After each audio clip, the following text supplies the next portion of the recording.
slide back up. That's the part you didn't do. You're all good here? I think so. Hello. I'm sitting next to you for a while. See you. Yeah, me too.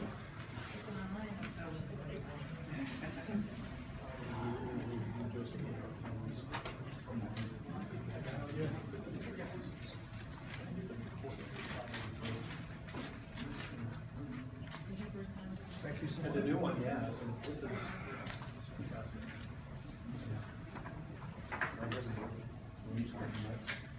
I've never been in class. Nice to meet you. Yes.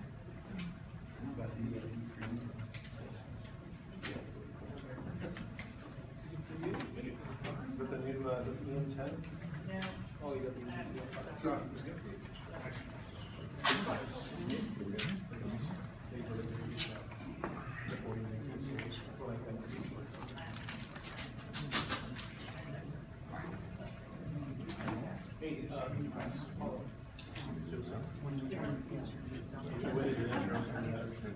It's good. We introduced it. Okay.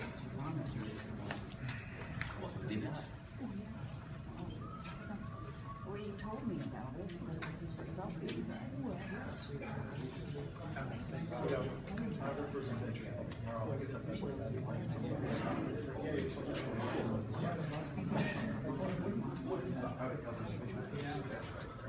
Turns up the heat just a little bit, turn it down intentionally, or we get everybody in here, bodies all light up, it should, you might have turned it down because we did too much.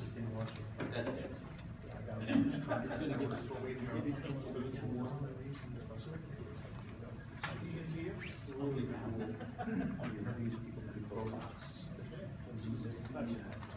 So obviously we're doing that lighting on.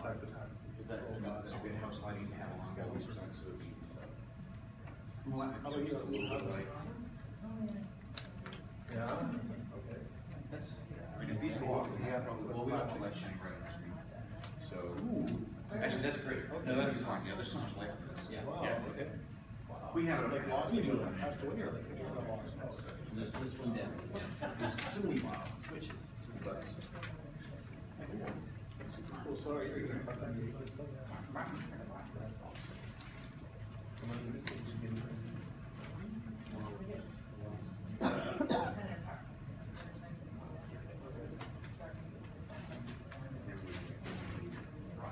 Wow.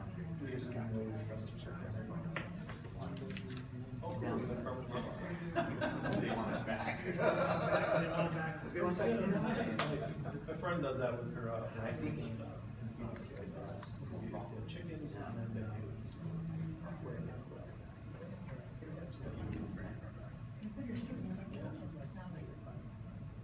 yeah, they have the big diamond we call big orange.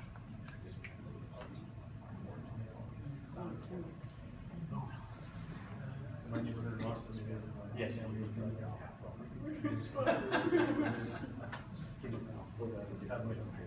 walk around in your yard. Hi there. How are you? It is. You get all excited. You have a baby fellow. Can I take it for you?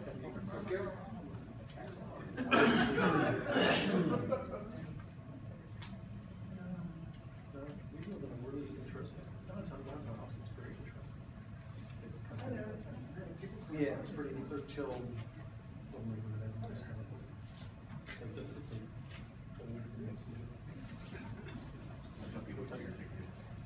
Every ticket I give you, give us $5. What's that? Yeah, yeah, been a year and a half there, but. It's 2 minutes ago. Okay. Should I try to talk to you? I don't know. I'm a little nervous. I'm a little nervous.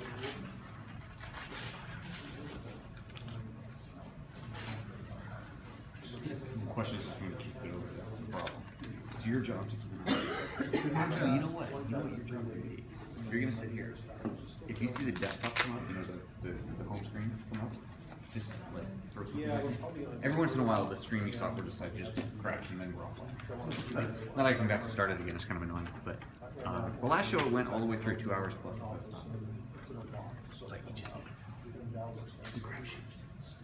I'll come over and check it every once in a while. But, you happen to see it. There's no like, there's not a lot of pieces of what we're trying to present and stuff. She presents a lot of So, we'll start.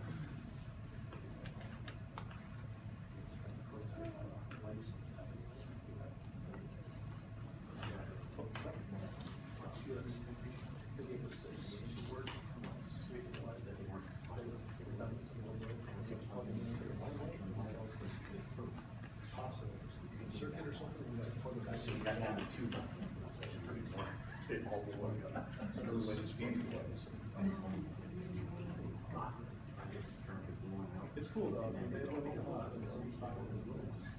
Nobody told us this.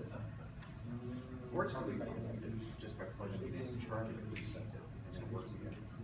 But we were like, about to these are perfect platform.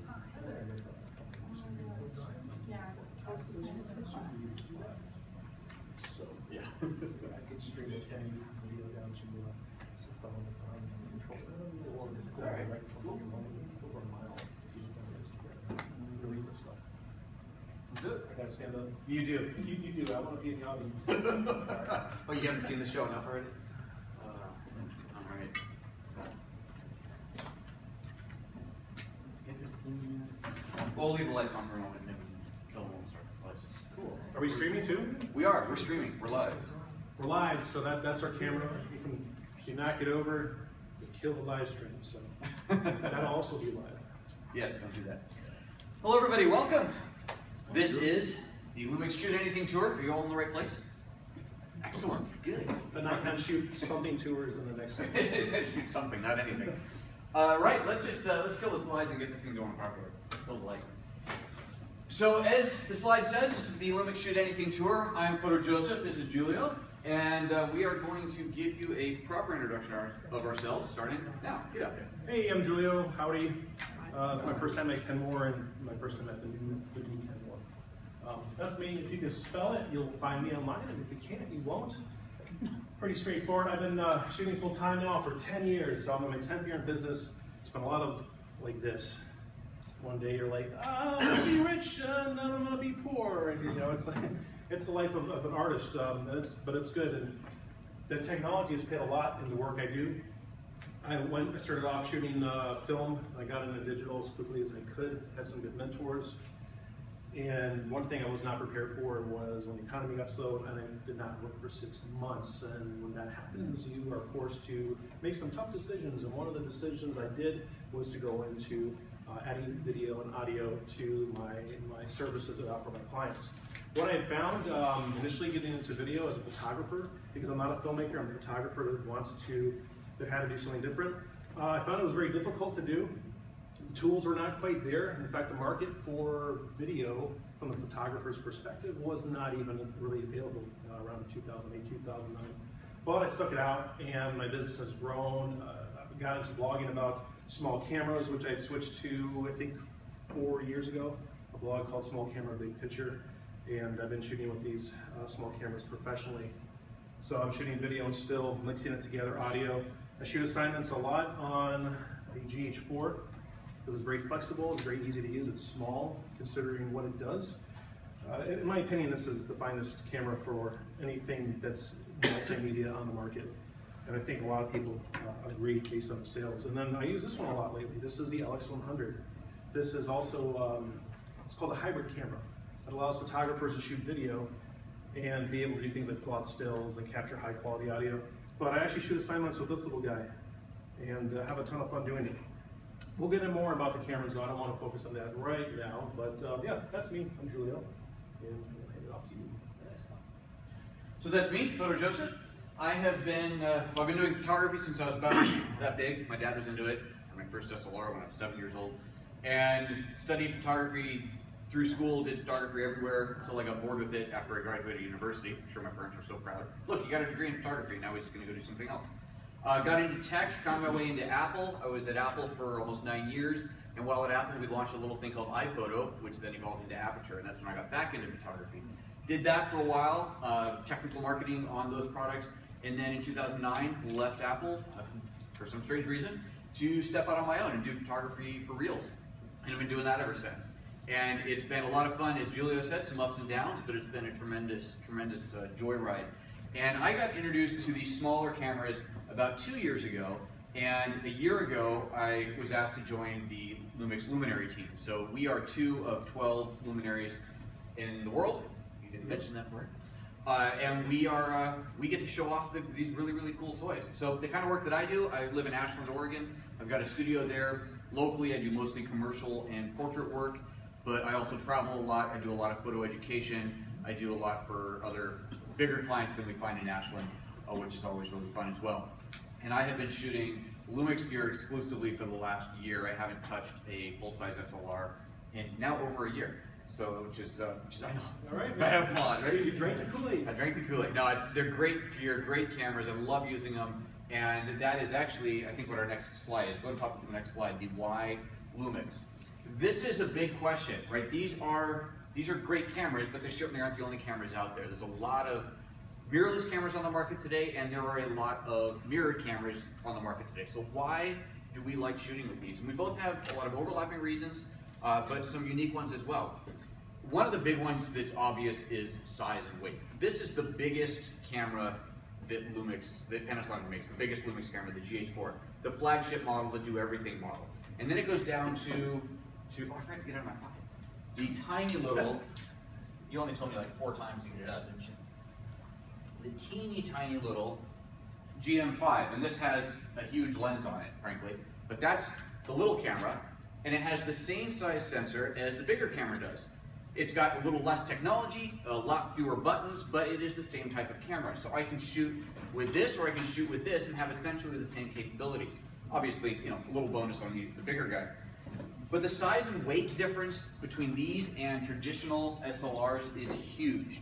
And I mean huge like as in small. The fact that I can carry around a body and a couple lenses in a tiny little bag, or quite literally in my pockets, or have a shoulder bag that has 2 bodies and 3 or 4 lenses and a flash in it. That's something you couldn't do before. If I actually have a backpack, and we're both traveling with these oversized backpacks because on the Shoot Anything tour we decided to bring everything.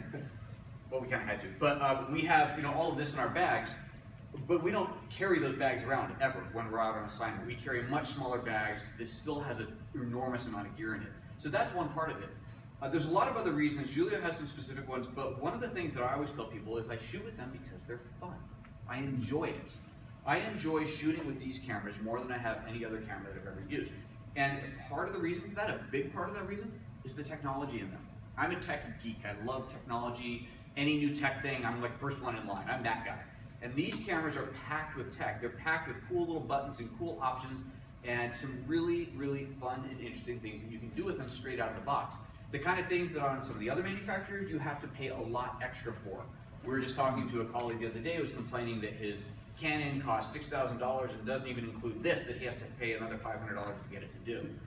These have all those features built into them. So that's a huge part of why I love working with these. They're simply fun. I know Julia has some other things he's going to tell you about why he likes shooting. I mean, you covered up a lot of them. I do love the accessibility of these cameras, and you know, something like this is very non-threatening, but you could really do is a complete professional shoot with something like this. It really looks like a toy. And what I found in my editorial and my assignment work is when I have cameras that are more friendly, more approachable, when I'm able to shoot like this or like this, as opposed to blocking my face and where I'm not having a communication with my subject, it's more approachable. The contents or the subject becomes more friendly. We have a more enjoyable time, and because we're having more fun, the work is better. So if I'm able to carry less, and I'm able to shoot more and create more, I'm enjoying myself more, and if I enjoy myself more, I shoot more, and at the end of the day, I'm a better artist for it, and my clients are happier, and I've never been this happy in shooting and creating in my career. And for me, that's a big part. Like, I get into photography, well, probably it was the mistake I made getting into it was I thought I was going to shoot more. And actually, I ended up shooting less because it's like 20% shooting, 80% business. But now, because I can shoot quickly and with less technical hurdles than ever before, I'm actually shooting more now than I ever have, because being able to take one of these with me anywhere I go, and no one realizes it's a full professional tool, or I can use it like a point shoot. I can take this anywhere. I can get no pushback. I can take it to a concert. I can take it to any kind of assignment. And yet, I can shoot with this. I can Wi-Fi to my phone. I can share it. And between this and this, I have a full studio with me.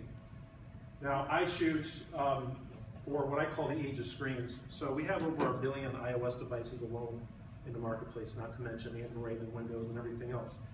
That's where photography is being consumed. These devices will project audio, will broadcast audio, will show still images, and will also show video. These cameras, all of them, are designed to capture stills, capture audio, and capture video. And you're able to do it with the perspective of the photographer. These are photo-friendly tools, photographer-friendly tools. So for me, being able to quickly shoot still and video and sound and not have to fuss and create for this market, it's being able to do it easier than ever before. I love it. I think just a final point on that is really important to realize is, while we say it's fun for us. The fact that you enjoy, anyone who's using these cameras enjoys it more, means they're going to shoot more. And the only way to become a better photographer is to shoot. Get out there and shoot. If you're not shooting, you're not improving your craft. So if you enjoy your cameras, if you enjoy working with them, you're going to shoot more, you're going to become a better photographer. That's just fact. That's just the way it is. So let's take a few minutes here to thank our sponsors and tell you about some of the giveaways that we've got. So the first one, of course, obviously, Panasonic Lumix camera. We are giving away the LX100. This is not the size, by the way. It's a little bit smaller. Life size, bigger than life size. This camera is kind of awesome. This is I like to call this a professional photographer's point and shoot camera. This is a very compact, it's not an interchangeable lens, but this is a zoom lens on here. It is a 24 to 70-ish equivalent. At 1.7, that's a big deal. You see it up there, at 1.7. It shoots 4K natively, which is incredible to be able to do in such a tiny package. It is lightweight, small, easy to use, and why don't you tell them about these batteries? Hey, manual controls. Who remembers manual controls in cameras? Anyone? All right, cool. It makes life a lot easier, because when you have a vision, like I want to shoot something, you know what you want to do. You can turn this to the shutter speed you want. You turn that to the aperture you want. By the way, you can also have different aspect ratios, and I'll explain later on about specifically how that works. And you shoot and you're creating, and it's easy and it's fun, and it works for still and video. There's no difference for this camera whether you're rolling video or capturing still. The functionality is the same, which makes shooting video just second nature for photographers. It also has this cool little filter button on here, which we're both going to talk about quite a bit throughout the presentation, of using the built-in filtering on the camera, when you can use it, why you might want to use it, why you might not want to use it, and so on. But the fact that there's a dedicated button on here, just like the other dedicated dials, the camera's designed to do that. It's designed for you to very quickly get into those modes so you can do those creative things, make those creative choices very quickly without having to dig into 15 menus deep to do it. Yeah, I'm not a big fan of spending time in menus. I do that all day on my phone. I'm like, what does this button do? And if I'm doing that on my camera, there's like something amazing happening in front of me and I'm just missing the shot. So if I can just quickly switch to what I want, and I've got the shot and move it on doing something else. So yeah, so this is a $900 point and shoot sized professional camera that one of you is going to walk away with today. So stick around. You have to be here to win them. All right, next up. That means you have to listen to us for 2 whole hours. I'm really sorry. Think Tank Photo. Think Tank Photo makes some fantastic camera bags. The Perception Pro is one of their bags that is designed specifically for the mirrorless cameras. We sadly don't have the physical one here to give you. You can see one out on the show floor, I'm sure, but we will have this shipped to you. UPS did a naughty thing and didn't get our bags to us to give to you. But this bag is fantastic. Again, it's designed for mirrorless cameras, which means it's designed to carry smaller lenses and smaller bodies. I mentioned the bigger bags that we're both carrying today, which are about twice this size. And if you lay these bags open, you'll see that we have 2 and 3 lenses stacked deep in them, because they're just designed for bigger cameras, bigger lenses. This is designed for the smaller gear, so if you're shooting mirrorless, it's a great bag. You're going to love this. Whoever wins this is going to love using it. And if you don't win it, come on, buy one. They're great. Next up, tether tools. So these guys make a couple of different things, all designed around the idea of tethered shooting. Does anybody here shoot tethered ever? A couple of you? Cool. Tethered shooting is awesome, right? You shoot, you see your picture on the big screen almost instantly. So what we're giving away is this little thing here. It's called the jerk stopper. It's a simple little thing that can make a huge difference. If you've ever plugged a cable, one of these delicate little bitty little cables into the side of your camera, and somebody went tink and pulled it, and it bent the cable, you know that that's not fun. So this little thing here, the jerk stopper, just keeps that from happening, keeps the weight off of the port so that your cables don't bend. It's a little thing, but it makes a huge difference. Another thing that Tether Tools makes, we're not giving one of these away, but they do make, are these platforms here that you see the laptops on. These are great, again, for tether shooting. The base platform you can put on top of a C-stand or a tripod, move it around. We've used them a lot throughout this tour, either for presentations when we don't have a podium like this. We did, in my studio, we're doing a shoot. We set it up on there with a webcam to do a kind of a mobile live broadcast station like we're doing on with the iPhone there. And then you've got this type of a setup where you can have the camera and the laptop on one tripod together, which can be really, really great for tethered shooting. So Tether Tools, thank you to them. Next up, Mercedes. We're not giving one of these away, I'm very sorry. Mercedes is a lovely sponsor of ours. They're a client of mine from before. I asked them if we could borrow a car for this tour, and they gave us this fabulous ML63 500 something horsepower SUV. It's really nice. We have to give it back, and that sucks. But it's a beautiful car. Just special thanks to Mercedes for that. If you ever get a chance to take one of these on tour, please do. They're awesome. All right, and that, I believe, is the last one of those. All right, so let's get this thing started. So, wait, jump the gun. Back up. I can't. You let him control the slides and all There we go. Back up, here we go, okay. Let me know when you're ready. I will let you know when I'm ready. So, can you tell it's almost like we rehearsed? The Lumix Shoot Anything Tour, so the workflow today is we're going to talk about a whole variety of genres, types of photography, things that we both personally do. Some we do more than others, but we're still going to talk about them all. And we're going to kind of bounce off of each other and show a lot of our own personal work. In fact, everything except for one image that we show you is one of our work that we've done. We'll talk about how they were done, how they were shot, why we made the decisions we did, what cameras we used, and why we chose those cameras. So we are going to talk about hybrid, landscape, travel, street, low light, macro, portrait, commercial, studio, and sports photography. All in about an hour and a half. And we're going to start with Julio talking about hybrid photography. Cool. Who here has heard about hybrid photography? I know Marty has, Paul has, Colin. So hybrid photography essentially is the blending of still and video and sound together. It is done with the perspective of the photographer. We're not making films, although there may be some crossover from photography into films, kind of like what Stanley Kubrick did years and years ago. And it's designed specifically for the age of screens, which I had mentioned before. So I as a photographer, utilize video. Sometimes I want to pull a frame out, or I make what's called an animated portrait. Some of the photos some of the portraits of video, some of it is a still. Sometimes I'm actually using just the microphones on the camera to sample some sounds. Maybe I want to get some street sounds in New York City or the sounds of the ocean, but I'm utilizing every part of the camera to deliver basically multimedia, either for my own presentations or for my client work. Now, it can be difficult to get started. It's just like when you first started shooting, you had to learn to see the photo, and now you have to learn to hear the photo and also see it move. But once you start to train your eyes and train your ears, it becomes easier with time. It is easier, and I will tell you this, it's straight up, it is easier with the mirrorless camera, specifically Lumix. These are designed from the ground up for this type of work. In fact, the H in the GH4 and the GH series stands for hybrid. These are designed to make shooting video and audio and still photography as seamless and as easy as possible.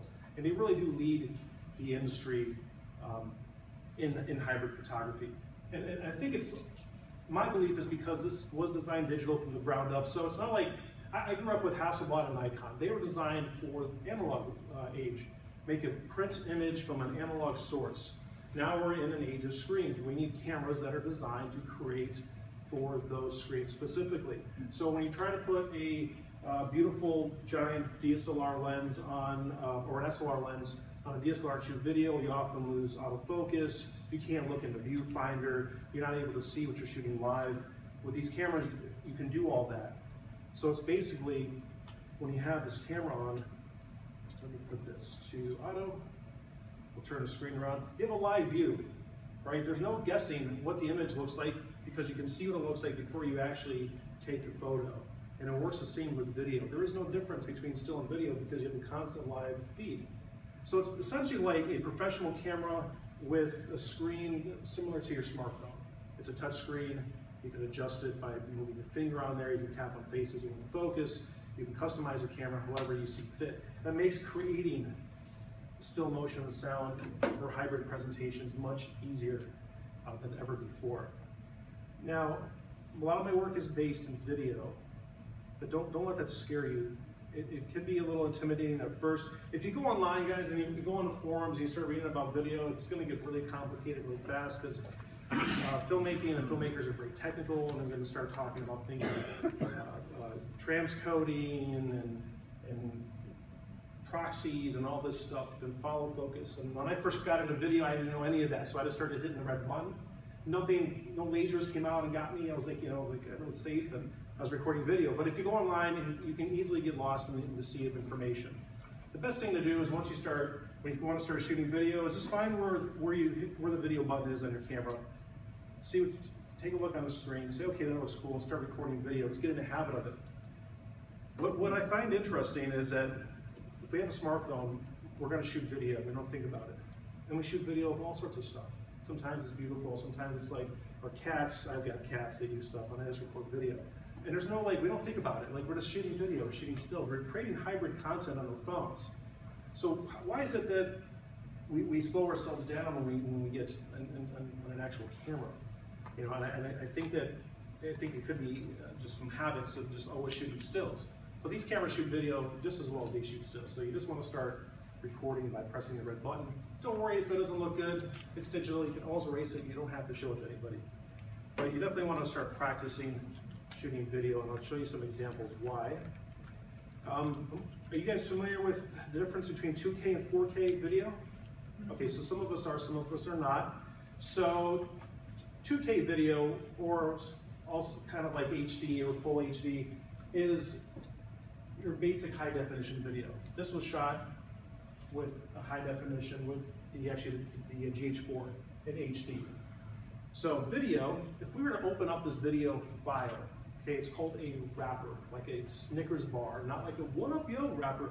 So it's a wrapper. Inside that wrapper, you're gonna find a couple items. You're gonna find a series of still photos, that's captured at 24 frames a second, or 30 frames a second, or anywhere in between. And you'd also see an audio file, like an MP3 or a WAV file. The wrapper takes that media and puts it into one file. And sometimes a file is delivered like an MP4 or an MOV. If you've ever seen those files before, that's like what your iPhone uses to create video. That's the wrapper that wraps up the still photos and the audio. So if you understand that when we shoot video, it's actually a series of stills and a series of audio, it makes it a little easier to understand how to utilize this media. So standard HD or full HD looks like video. Like you see this, right? And you can tell, well, this looks like video. It doesn't look like a photograph. You can see that even on this projector, you can see that there's jaggeds in the hair. It doesn't look like a photo. It's lost the soul of a photograph. And that's because HD video is 2 megapixels for each of those frames of video that's inside the wrapper. So who here is shooting with a 2 megapixel camera? Anyone? You have 2 megapixel camera? Video. Okay, video, right? Okay, so you got it. But most of us, we're not shooting our still photos with 2 megapixel cameras, right? And we all know why, because we try to make a print from a 2 megapixel camera, it just doesn't look good. I think in the still world, we got past 2 megapixels probably like 2002, even earlier. Because the files don't look good when you make a print. If you try to do any editing, they break down. They don't hold all the detail that we want in a photograph. So when you play back your video, and on the screen it looks okay, but if you were to pull a frame out, and you can see those jagged images, if we were to pull a frame out and we look at it, and this is how you pull a frame out in Lightroom, as you hit that little cog, and then you click on the little square, capture frame. If we were to pull that frame of video out and you look at it up close, that's actually 100%, oops, that's at 100% right there.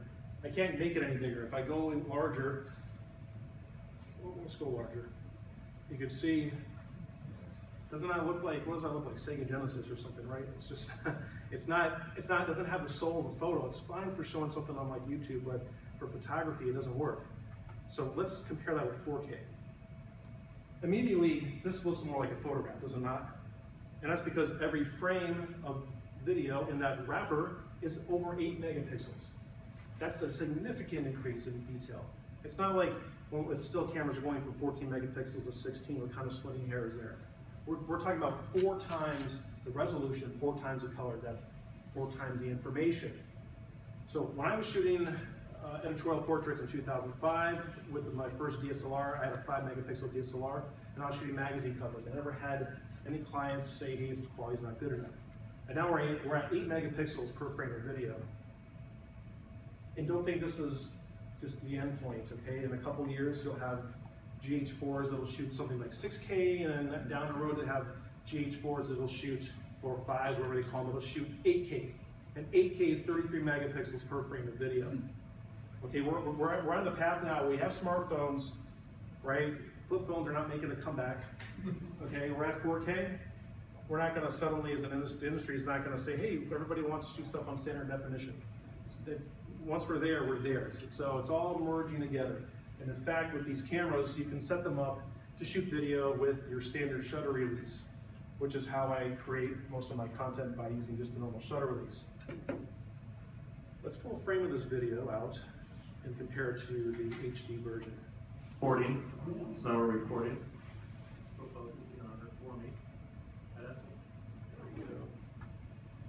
Okay, so I'm gonna scrub. There you go. That was fairly sharp. Now I shot this at an f1.2 aperture, so it's a very, very shallow depth of field. I'm gonna capture that frame. But you notice how she's still in focus as she's moving around. I'm not doing the focus manually as you would with a lot of cameras. The GH4 and all the Lumix cameras will focus in a lot of focus in video. Okay, and if you have it in face detection, like I did when I shot Sarah here, there was on the screen, there was a yellow cube around her face, and a crosshair on whatever eye is in focus. That comes in super handy if you're shooting weddings. You can actually see the bride and groom's face on the screen, and if you want to focus on someone else's face, you just touch it, and it will focus on their face. And then if you want to go back to the bride and groom, you touch on their face, and it will focus back on their face. Let's see, which one did I pull? Was it this one? Okay. So now we have a lot more data. This looks like a photograph, does it not? I mean, essentially, it is a photograph, right? Because inside the wrapper, we have stills and audio. That is sharper than we should probably see. Actually, that's 3 to 1. So there's 1 to 1. Now we're at the point where with video, you can see things like the wrinkles in the skin, and she's got very good skin. She's like 19 years old. She's got a little blemish right there, but it's amazing. Now, video and photography are coming together. And let's compare these. Even here, you can see that one has a lot more life and definition than the other. And again, if we were to zoom in, it's a big difference in quality. So that's one way to utilize this hybrid content and hybrid photography is to pull frames. But I could have basically, if I wanted to do that just by shooting stills, I could have just waited and found the right still and shot it, right? It wasn't a complicated shot. I want to show you an image. I did not shoot this, but I want to show you an image that you have to shoot with 4K. In fact, this is a mode in the cameras called 4K photo. So on the cameras that have 4K photo, that would be the LX100 that we're giving away, the FZ1000, which is a super zoom, 16 times optical zoom, and the GH4. There's a 4K photo mode that allows you to, while you're shooting video, you can shoot video, and then when you play it back, you can go to the perfect frame you want to find and make an image of, and you hit the button and it pulls a copy of that frame and it saves that on your memory card. And what's cool about that, the 4K photo mode, doing that in camera, you store your metadata, so your ISO, your aperture, and all that stuff. So it essentially is making a photo from a frame of video. So in a shot like this example, you can only do with 4K video or 4K photo, because if you were to try to do something like drop a balloon full of paint on her head,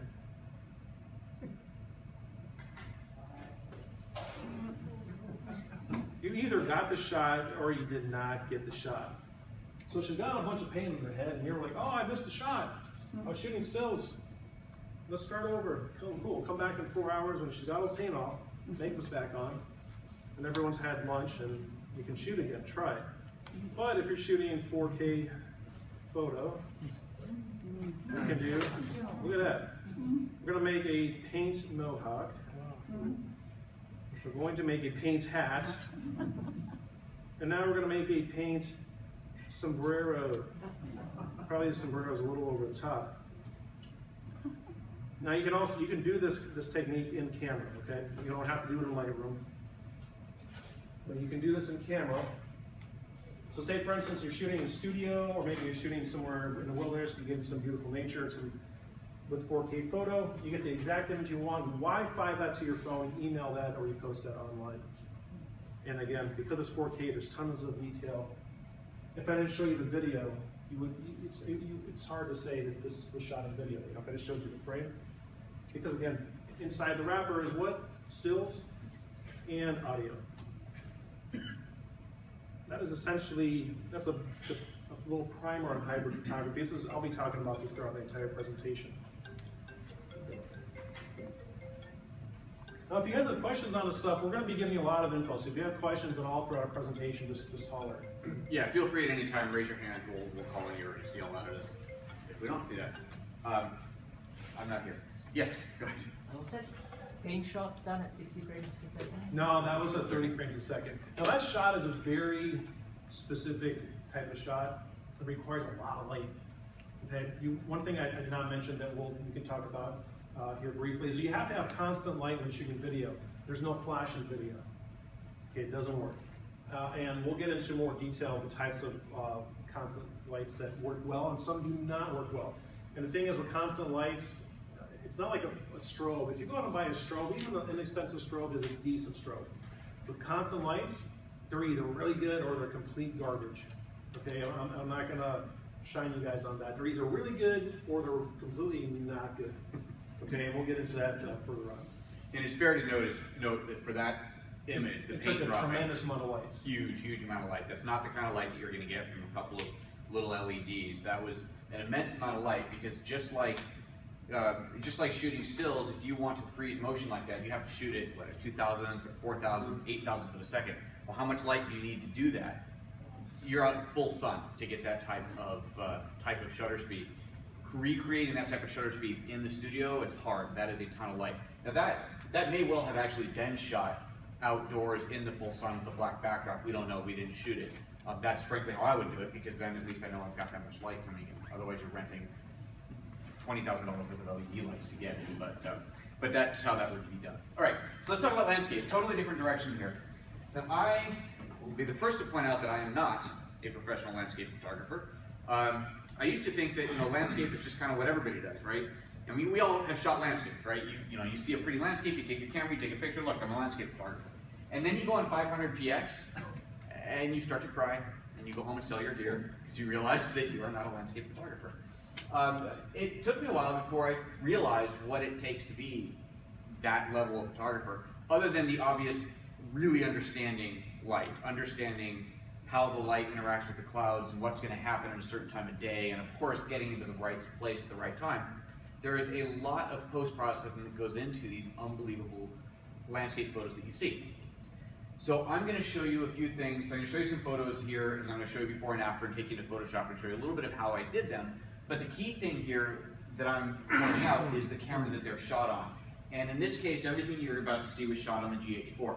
That's not to say that I couldn't do these on the other cameras, but the GH4 is going to give you the best quality image. This camera has the best quality sensor, has the best processors in it, it gives me the highest dynamic range. So if you're looking for the absolute best quality file to do the kind of things I'm about to show you, you want to work with the best camera that you can get, and in this case that's going to be the GH4.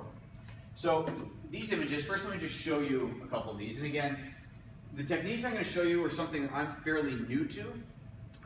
Reintroduced to these maybe a year or so ago, started to get into it a bit, having some fun with it. Again, not really my profession, but it's a lot of fun to play with. So here, let's just go full screen, a couple of pretty pictures. This is Sparks Lake near Bend, Oregon, so northern Oregon. I'm going to show you before and after on this one in a few minutes. This is also Spark's Lake. Just lovely little scenery things. This is a dry lake bed down where I live in Ashland. Needed rain. The sky looks like it's on fire, but that's sunrise. Lovely fall colors. And, oops, that's rotated. There we go. Ooh, good projector.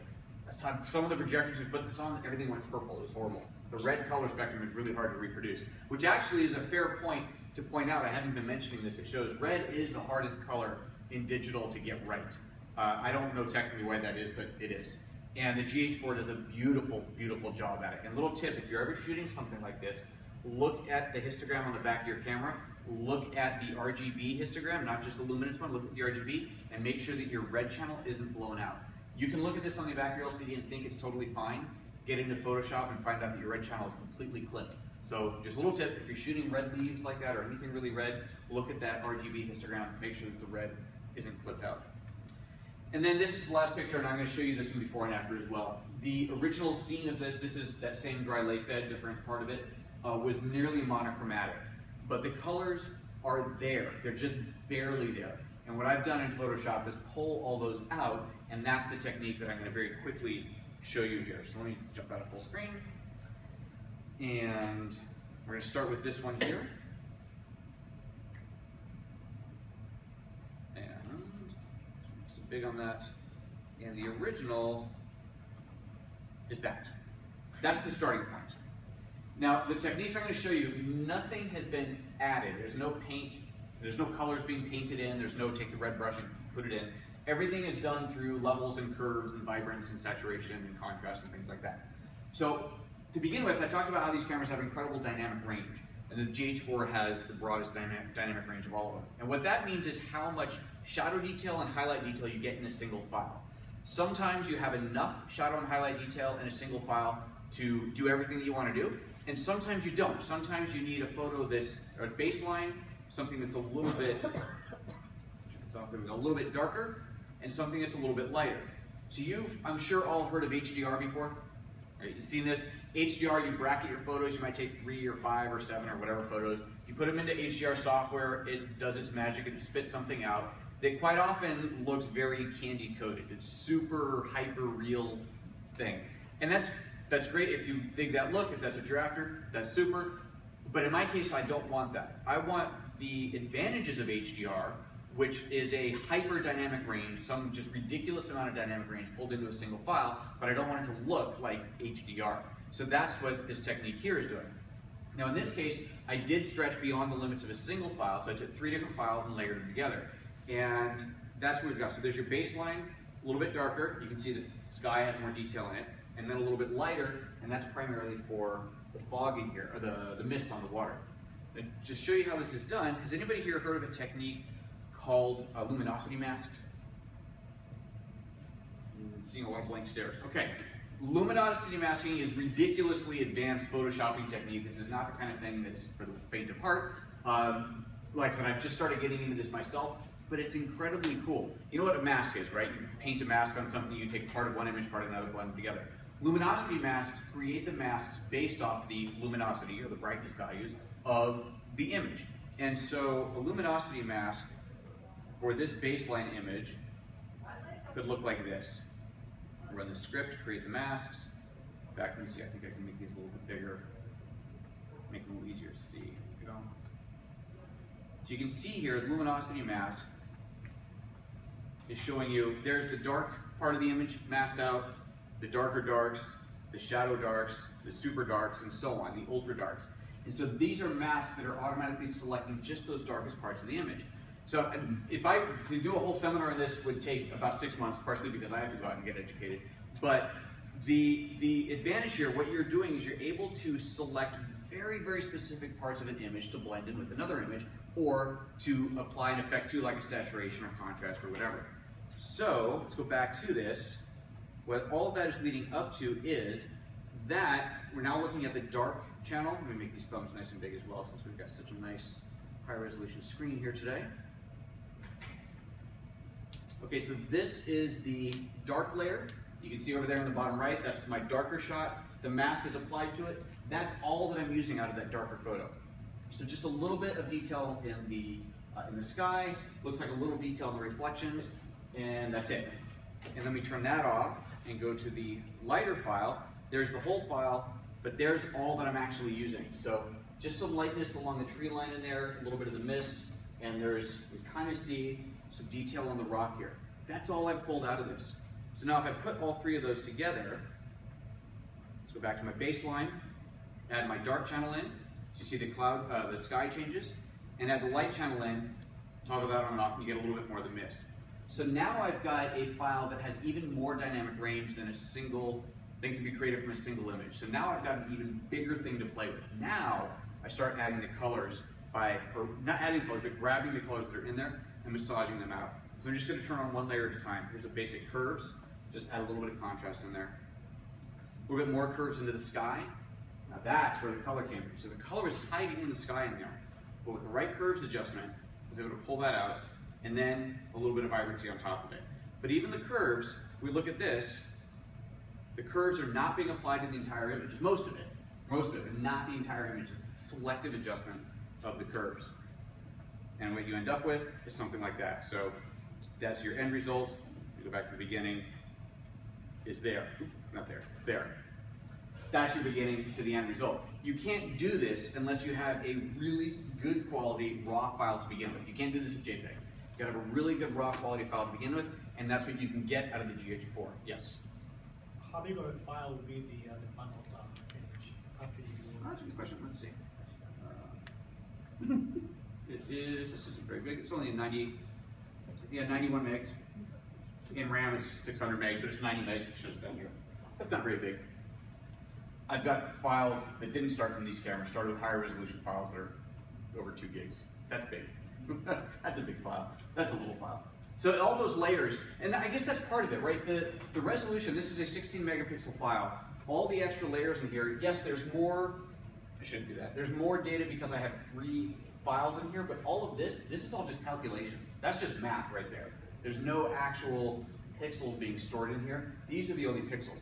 And the next file is actually going to be smaller because it is only one layer of image to start with, and that's this one here.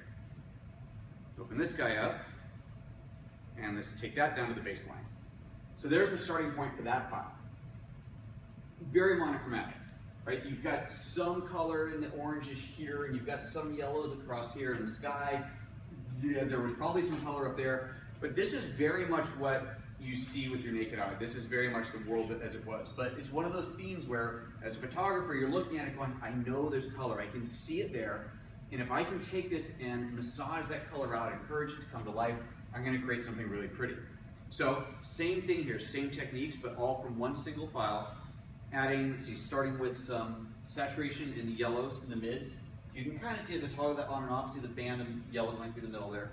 A little bit of enhancement in there. Adding the curves to the sky, so that's again really pulling out the color and the contrast from the sky. Brightness and contrast over the pretty much overall scene, but again you can see the mask, that's where it's actually being applied. Let's see here, curves in the ultra dark. So this is lightning, look in the bottom right corner, the ultra darks, the darkest part of the image. So those rocks down there in the foreground, and then adding contrast into the darks. So a little bit more contrast, a little more punch. And then some saturation, overall saturation, but only in the green channel. So that's really taking the saturation in the green channel up.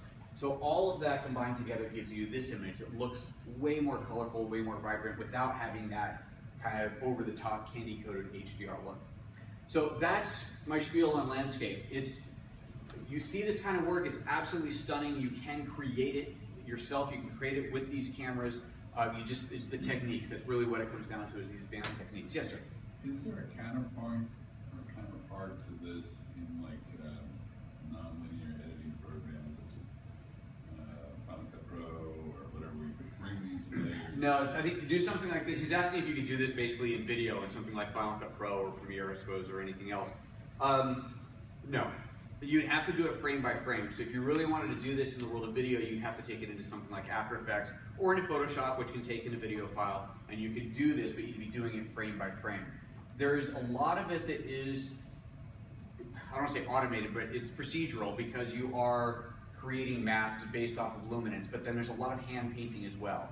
that goes into it, because if you look at something like, let's see if there's a good sample in this one. Well, yeah, here, this dark, where'd it go? There, that dark channel there, that's not the only part of the scene that had really dark darks in it, but that's the only part of the scene that I wanted to affect. There's going to be parts up here where there's the dark trees and so on, but I didn't want to lighten those. So I created this channel using those scripts that I showed. They're called TK action scripts if you're really into these things. I created the channel and then I eliminated all of that except for the darkest part here. So to do this for video, you'd have to do it frame by frame. If you do send me one, I'd love to see it. I'm sure it'd be beautiful.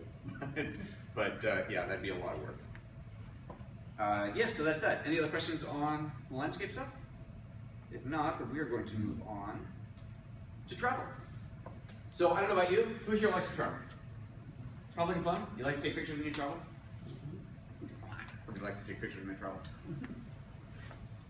If you're traveling and you're taking pictures of life, the scene that you see, the people around you, you're traveling in a foreign country, you're taking people's pictures, do you want to be this guy? You don't, right? I mean, this is, hi, I'm a tourist, obviously taking your picture. You tend to want to be a bit more subtle. So this is where the articulating LCD, the fold-out LCD, comes in so handy that you'll find on most of these cameras. And for me, my favorite travel camera is the GX7. So a little bit smaller, here's the GH4, so there's your big flagship one. There's the GX7, a little bit smaller there. You see kind of size comparison. And the cool thing about the GX7 is this guy. Fold-out LCD that pops out like that. So that means, instead of having the picture, the camera up here, I can go down to waist level, fold this out, and hold it down on my waist to take pictures. I can push the button with my finger or with my thumb, down here and shoot at waist level. This to me is so much less intrusive. You're so much more a part of what's going on around you and not that guy hiding behind a camera. This is a great, great tool for travel photography. Now the GH4 does this as well. However, the LCD works a little bit differently. Where on the GX7, I'll just do that again. Excuse me. On the GX7, it folds flat, it folds out like that, or you can fold it down, so you can hold it up over your head, really handy. The GH4 starts off with it closed, so there's the LCD closed. It flips open like that. You can put it like this so it's out like a normal LCD would be. If you want to look top down, you have to do it like this, which is perfectly fine in the studio. It's on the tripod, I'm in the studio, I'm shooting like this. This is great. I've got that eye contact with my model instead of being like this. But this is now even more obvious and intrusive than when it was down here, right? So you got this big thing out. It's a huge, huge thing. So not the ideal travel camera. This is great though for this. It flips around all the way. That's not for selfies. This is for setting up the camera in the studio. Setting on this side of it, you can rearrange your set up your scene, look back and see that everything is where you want it to be in the viewfinder without having to run back and forth to the camera to the set, camera to the set. So that's hugely handy. But for that unobtrusive travel photography, this camera is great for that. Really, really ideal. So let me show you a couple of travel shots, and that'll lead into the next part of the discussion. So let's go here. This series of photos here, let's show a few of these, two of those side by side. Black and white, crop square, all done in camera. And Julia's going to talk a lot about this as well. But this is something that we call pre-processing. You all know what post-processing is, right? That's what I just did in landscape. Brought the file in, spent all this time in Photoshop. Pre-processing is going into the camera and saying, you know what, I want black and white. I want crop square because I like the square format. Maybe because you're an Instagram fan, maybe you just like the format, whatever. Julia's used to shooting Hasselblad, so he loves that square format, whatever your reason. So you want to shoot square, you want to shoot black and white, you like that high contrast grain, you can dial all of that in. And then everything that you shoot is looking like this right away. But even more than that, if you're shooting with a traditional SLR, what do you see when you look through the viewfinder? If you have your camera set in black and white, you see the world as it is. You don't see it in black and white. If you're looking through the viewfinder on a traditional SLR and you dial the exposure compensation down 2 stops, does the image in the viewfinder get 2 stops darker? No, it stays the same. With these cameras, everything is digital. The whole path is digital. Whether you're looking at the LCD or through the viewfinder, you're seeing what you're going to get. You're seeing that shot as it's going to come out of the camera. So if you put it in black and white grainy crop square mode, that's exactly what you're going to see on here. Now, the caveat there is you might think, well, okay, that's great, but what if I change my mind? What if I don't want this, right? I should shoot clean so I can adjust it later and make it look the way I want to later. If you shoot this way in these cameras, you can shoot in something called RAW plus JPEG mode, which I'm sure you've heard of before, where you get both the JPEG, which looks like this, and the RAW file, which is clean. So you get the best of both worlds. Yeah, it takes up a little bit more space, but come on, storage is cheap, right? We have a big memory card, hard drives are cheap, you shoot RAW plus JPEG, you get the look that you want, and then you also have that RAW file.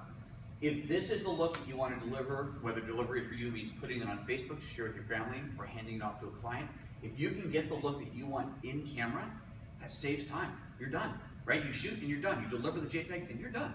If the client likes it, you like it, thank you very much, hand me my check and I'm out of here. If you screw up the shot, you've got that RAW file to go back to. If the client changes their mind, oh, you know what, I really wish you'd shot that in color. No problem, I got that. You've got the best of both worlds. And that's something that you can get in all of these cameras, and it's super fun for travel photography, studio, whatever you're doing. The fact that you can dial in your look, your recipe, is just great. The last thing I want to show in here is this shot, and the only reason I'm showing this shot, it's fun, it's a nice photo, I like this. This is shot with the GX7, but it was not shot with a Panasonic Lumix lens. This was shot with an Olympus lens. Why would I tell you that?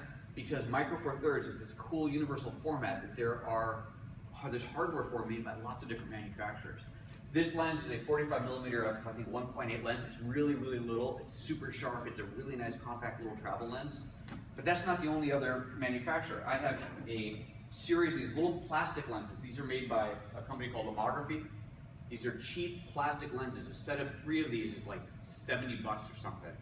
These are Micro Four Thirds. They slap right on this camera, and I get a funky, plasticky, analog-y look to my photos. They're just fun and they're cheap, and there's tons of stuff out there.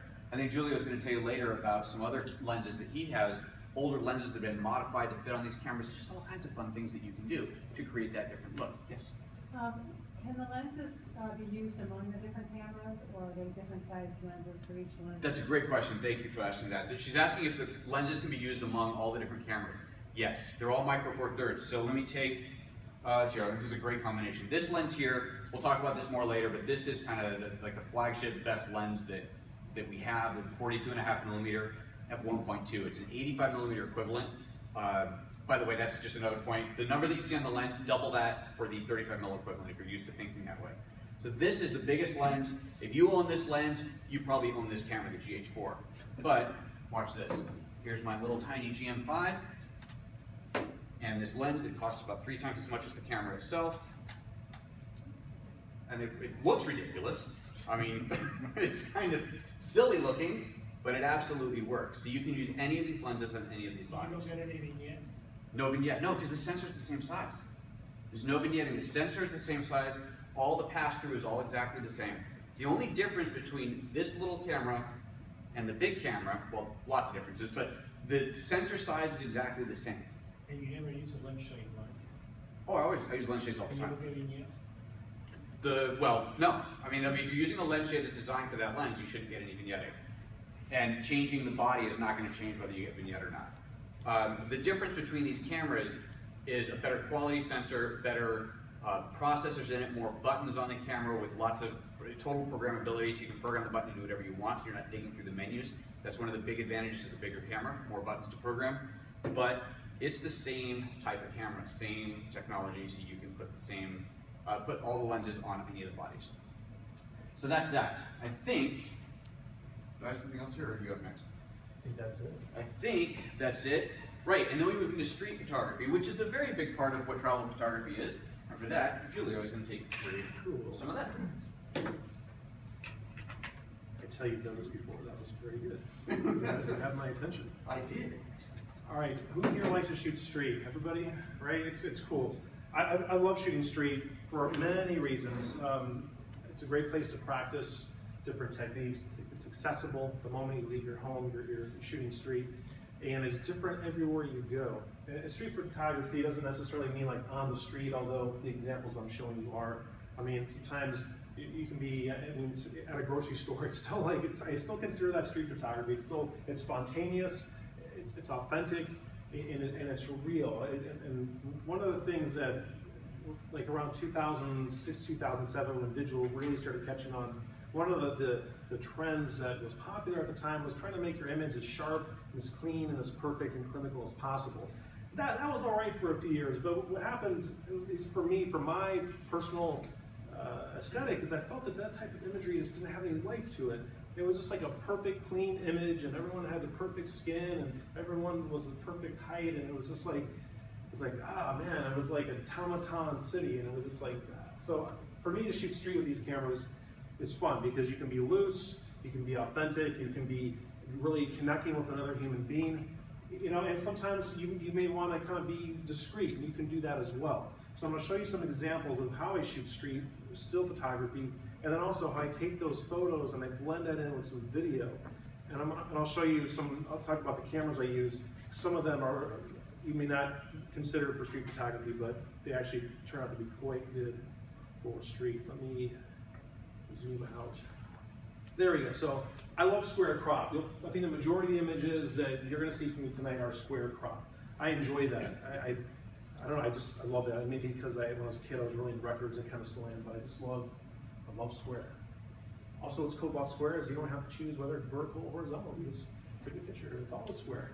So it's a ton of fun. These images I'm showing you were shot with the GX7 and with the 12-35 zoom. I think this is a great combo of this lens on this camera, because you get such a great street camera that you could shoot low, you can kind of be very discreet, but you also get a wide angle lens, a stabilized lens, and a very fast focusing lens.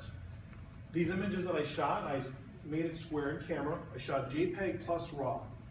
I pre-processed my image in camera to have a black and white look as close to this as possible. And in this case, I used the JPEGs as a prototype for what I was wanting to have my RAWs look like when I got back home. And that's a great tool. You don't think that if you're shooting JPEG or RAW, the JPEG has to be perfect. Sometimes you'll get it right, and sometimes, like in this case, you can use your JPEGs as a prototype color or black and white. So what I do is I store my black and white settings usually in the custom 2 mode, and then on a custom 1, I'll do a color. And then custom 3, I may do a special effect. Maybe if I'm going to shoot a punk rocker, I'll make a cross-process look. But it's handy because you can see it live on the screen. You switch to C1, I got color, C2, I got black and white, so forth and so on. A quick tip on that, if you're sharing cameras, my wife and I share a GM1, which is why it's not here today, because she's enjoying that camera. We use the custom 1 and the custom 2 settings for sharing. So she's custom 1. When she wants to use the GM1, she turns to the custom 1, all the buttons, all the color settings, all the black and white video, everything is set for her instantly.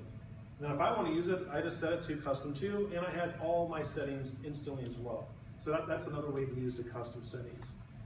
So these are black and white. I shot these again with the GX7 and the 12-35. Now I had the electronic viewfinder off, and I had the screen off. I was just walking and shooting with my thumb on the shutter release like I usually do with the small cameras. It's not the normal way to hold the camera, but it works. And I'll either hold it like so or cradle it, or I think with this I was just kind of walking through the street triggering like this. And it has a silent shutter mode, so when you're shooting, you don't hear nothing. So it allows you to get really close to the subjects without being without really invading the space. Jason photo, I thought that was really cool. Wow, photo studio. These are Chinatown, San Francisco. And I like the lower perspective shooting up. Now you'll notice some things, these are very loose.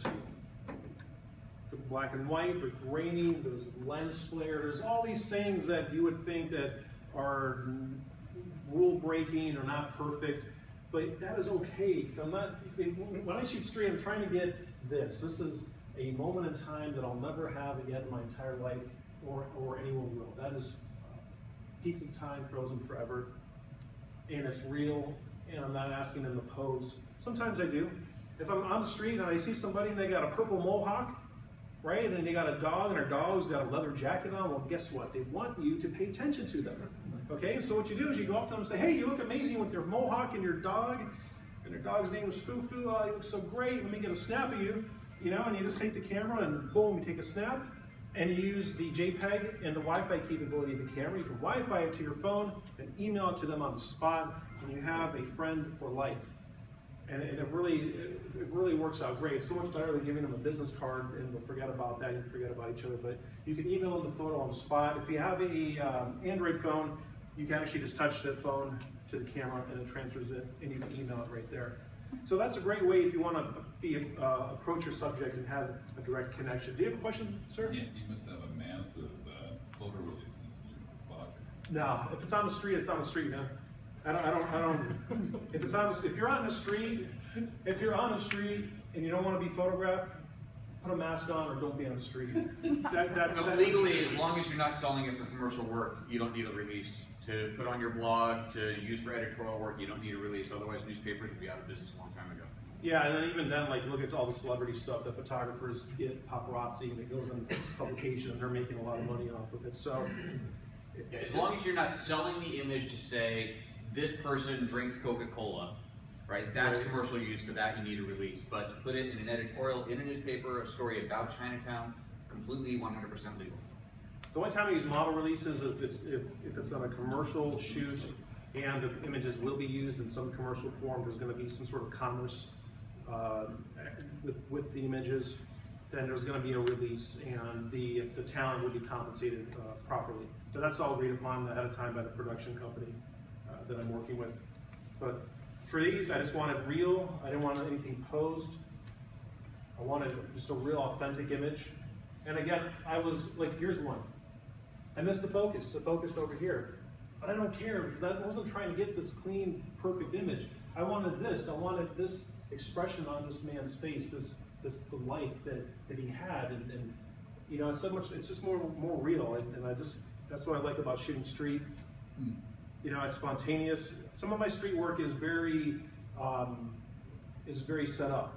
So if you go on my website, you'll see some of it I shot in Miami is very set up. But also, a lot of it is like this, very loose. So there's other stills. And what's cool about still photography is that it's silent, right? It's quiet, it's silent. You look at it, maybe you notice their face, maybe you're thinking, what are they up to? It kind of paints a picture of where is she going, what's happening in her life, where she come from. And, you know, it's like your mind is allowed to wander. When you combine these with audio, and when you combine these with motion, it tells another story. Now, the video content in this presentation I shot with this. This is the FZ1000. This is a very unlikely street camera. But I will tell you, this is, if you're going to get one camera, and you don't mind the size, it's very light, this is an awesome camera. It shoots 4K video, 20 megapixel stills. It's got the heart of the line in this camera. It's got a 16 times optical zoom lens. When we were driving up somewhere, we saw these elk on the side of the road. And it just blew my mind, and I was able to not only physically get close, but I could zoom in and fill the entire frame with like just a portion of the face of the elk, handheld, stabilized with 4K video, and then switch over and shoot some stills without missing a beat. And then you can also take the camera on the street and shoot with this all-in-one right here. It's really, really an impressive tool. Now, on the street, when I'm shooting with this, I usually have a microphone on, it's big, and people notice it, like Joseph was saying, people are going to notice you. But I like to shoot street performers when I'm shooting video on the street. They're performing on the street for you. So get out your camera and shoot some stills.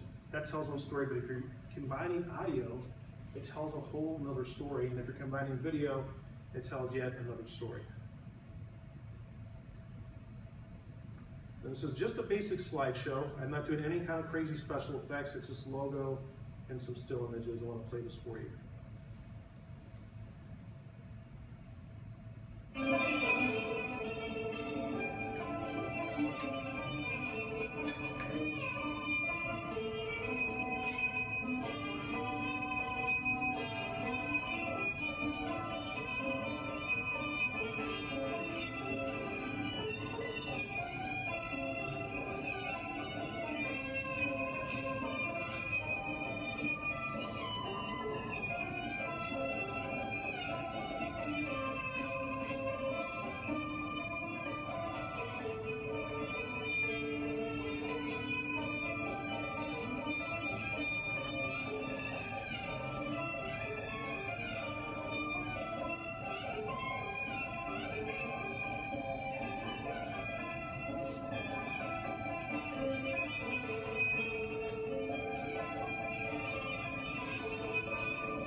So that tells a different story, does it not, from the stills?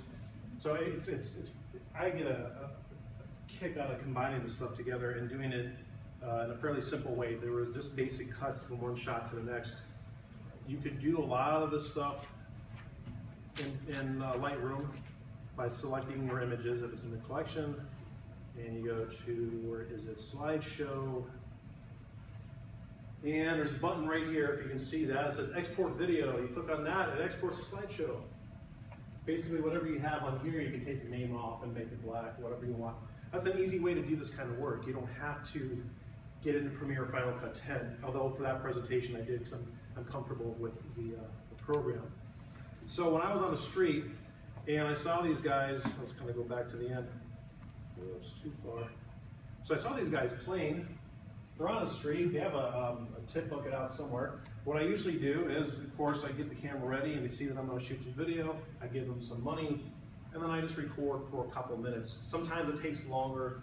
In my next example, it took much longer to get the short clip of video, and I'll tell you why. But I just record some video, and then there may be a minute or two, and I'm done. So because I'm shooting with a hybrid camera, I see it live on the screen. I have this down here. I can see it live. I can cradle it steady. It's auto-focusing for me. With a larger microphone, it's capturing high-definition audio. So the work is really being done for me. I'm simply viewing it, composing it like a photographer, hitting the red button. I'm capturing music, in this case. So think about licensing music. It's music that's in public. So it's real simple to use. It's easy, it's authentic. It's in the same location that the stills were made. Now here's another example that I shot with the FZ1000. Actually, let me back up real quick. If you do find me online, this is one that I just came out with. I'm not going to actually play the whole thing, but I'm in San Francisco, and here's an opera singer in the middle of the street singing opera. Actually, like, you know, wow, like, the stills are fine, but the video and the music is a whole other world. And if you're curious to see how the FZ1000 and the GH4 mix together, this was actually shot with both. One camera, the GH4 is on a tripod. I let that do the work in program mode. And then this one I also used in program mode. I used program mode. The cameras are smart enough now where P is for professional, for real. Okay, and then I use this guy to zoom in and do some headshots, all at the same time. You can combine the video from this camera here, which uses a smaller sensor than the GH4. You can combine the video call together because the quality is quite good. So here's some more street shots. These were done in Asheville, North Carolina. All this is done with the FZ1000.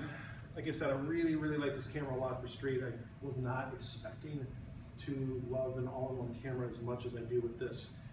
I like that it's one-handed operation, so I can turn it on, I can zoom with the rocker switch, I can zoom with the ring right there. It's just real easy.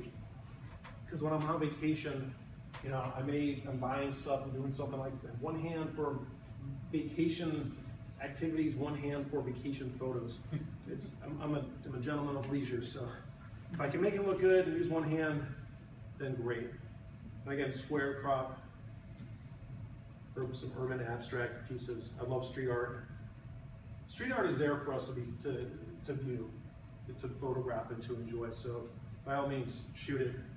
Now here's one image that I shot square, but I also wanted to get the entire scene, and I shot it the built-in panorama mode of the FZ1000. It's kind of like your iPhone. You basically pan and it shoots. It's very effective. You get a huge file. It's a JPEG. The tricky part is trying to get the image aligned exactly how you want.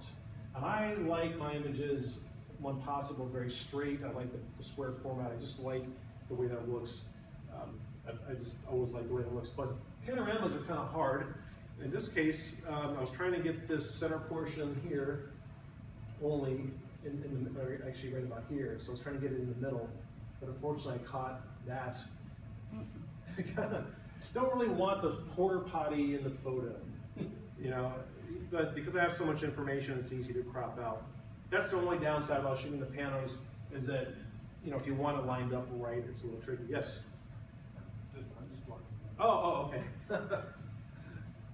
So, and again, I combined the stills with a little video I shot of some performers. I put together a minute presentation.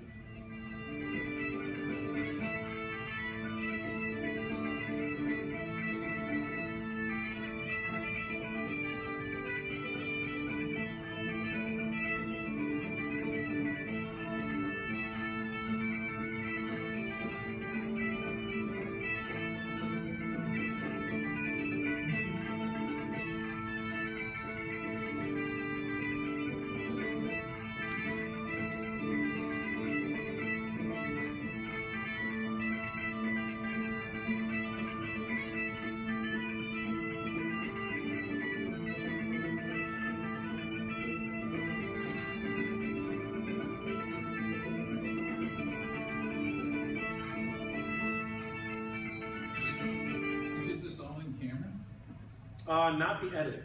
The edit I did in Premiere Pro. Okay. But I did all the color work for the video in camera. The audio is all captured in camera. The stills, let me just go back. The, where are they? The stills, I processed them raw in Lightroom. So I shot JPEG in RAW.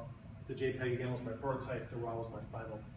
And that's how I created that. So one thing about shooting street portraits with video, I mean, they are a lot of fun. They can be tricky because you never know what you're going to get. So you see this, we have people crossing the lens. I personally, I like that because it pulls me in, it pulls the viewer into the scene because we're on the street, we're not in a studio. I want to get that realism. I want to get that. Now sometimes people try to duck and try to walk, and that's fine. But what's funny is, and you don't see it here, sometimes they don't duck enough, and they're kind of in front of the camera, which is kind of funny. I like it. I like having people in my shots when I'm shooting street now. And if I wanted to pull a frame, because I'm shooting 4K video, I just go to the shot that I want, and I would capture that frame. Then I have a beautiful photograph. There it is. And then you can see down here, actually this is 1080p, but I have a 4K version. You can see all the detail and all the info. Another thing about shooting this stuff on the street, if you are shooting a performer on the street, like I mentioned earlier, give them a tip. That's, you know, it costs you nothing. It's like getting a model for like $10. I mean, it's great. You get audio, you're getting video, you're getting photography, you're getting a moment to practice your craft right there in the street. Now, if you're on vacation and you're in a vacation zone like Asheville, and some people like to enjoy vacation differently than others, and there's a bunch of bars around you, you're going to encounter people that may have had one too many or a dozen too many, you never know. So, in this case, this is a minute video, but it took me over an hour to shoot. And the main reason was I had the camera with the microphone. It's very obvious, and I'm okay with that because we're in an area that is expected to have people shooting photos. And this is a very friendly area, so I wasn't worried about walking around with this or a mic. But I'm shooting video, and these guys are playing. And some guy sees me shooting, he comes up, and he hits the mic. Hey, what is that? What kind of camera is that? Well, I'm recording video. Are you shooting 4K? Yes. Well, I'm recording video, and you guys are performing for me. So yeah, that happens sometimes, and so you know, it can be frustrating, but it's kind of funny when you think about it. And so I just paused for a moment and I talked to the guy. Yes, FC1000. I'm doing these. I get a guy a business card. I did not take his portrait and email him a copy because I didn't want. He was really having a good time, and I didn't really want to take a picture of that. So I just gave him my business card. Check out my website.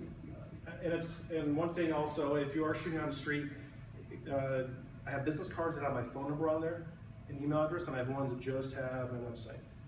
Okay, so give whichever one you feel comfortable with. In that case, I was just giving you the website so you can check out the work. But it took me an hour to get 1 minute of audio and some video. It's because I had people coming up and they were asking questions, and that's okay. You just have to be patient with it. So that's some street. Anybody got questions on this stuff before we go tonight? Cool. All right. Before we go on, you had asked about the slideshow, and he did make that one in Premiere Pro, but it's not. You don't need to do that, right? You can do that in your iPhone. You can create a slideshow. You can take movie files, the picture files. You can combine them and create titles and music and do all of that on a little iOS device. Or I'm sure there's the same software on Android.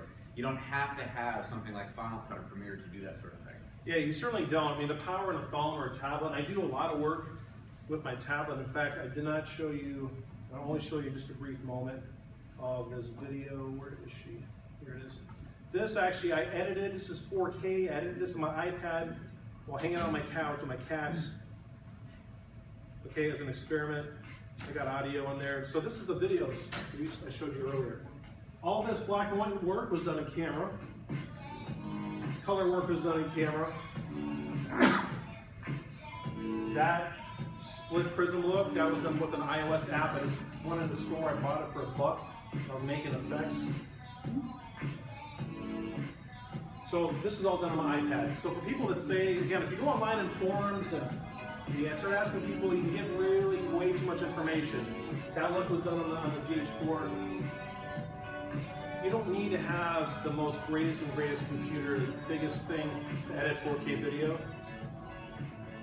You can, it helps.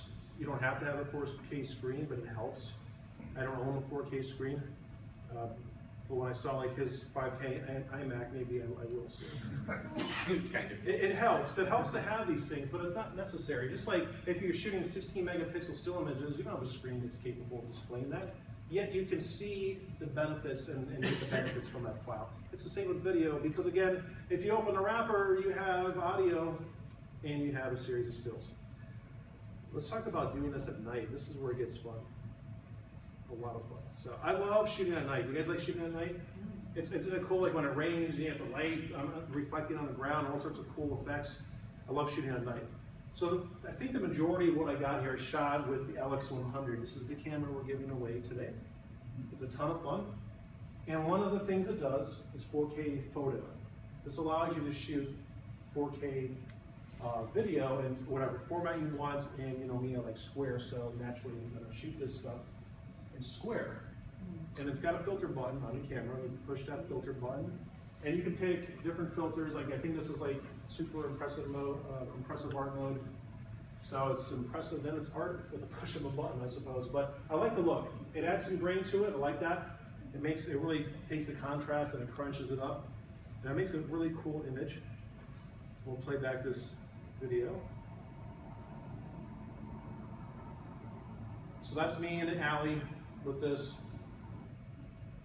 Now, I want to tell you, if you ever have to drive a $115,000 car in a garage that big, don't.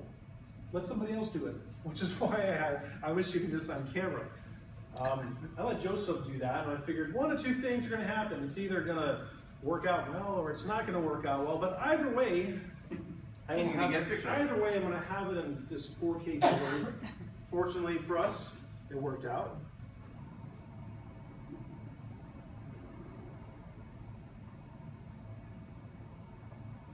And I was pretty close in the alley. The nice thing about having a live view is when a car's coming, you can see that, right?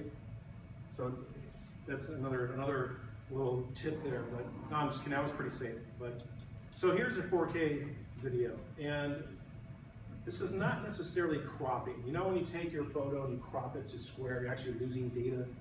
It's kind of like that with 4K photo, but it's a little different. So with these cameras, when you're shooting 4K video, it's a 16 megapixel sensor, but you're shooting only 8 megapixels per frame of video. So you're only using the center portion of the sensor. That means that you have a lot of area on the tops and the bottoms and on the sides that is not being utilized. But when you use 4K photo mode, you're still shooting 4K video, it crops off the sides in square format, but in this case, it expands the height in the bottom. So you're actually going back, even though you're losing data on the side, you're growing it on the top and bottom and utilizing that portion of the sensor. That's called a multi-aspect ratio sensor.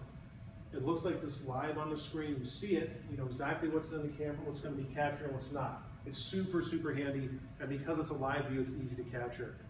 So that's 4K. I want to capture a frame. There's one frame. Play this a little more. That looks cool. Capture that one too. And now, where are they? So there's this one. There's that, that's a frame of video. And I think this is the other one. There's another frame of video. Because it's a still photo and I'm using Lightroom, I can go into the develop module. Maybe I just want to add a vignette to it. Maybe I want to crop, if I wanted to crop. Just like a photo, because that's essentially what it is. Now, another way to shoot video at night is you can do time exposures with these. So if you have a Lumix camera, I'm going to tell you exactly how to do it, because this is not in the manual. It's something I discovered by mistake, and I was like one of those things, was like, oh, I can't believe it was always here and I didn't know about it. I'm going to show you the results first, and I'll tell you how I shot this.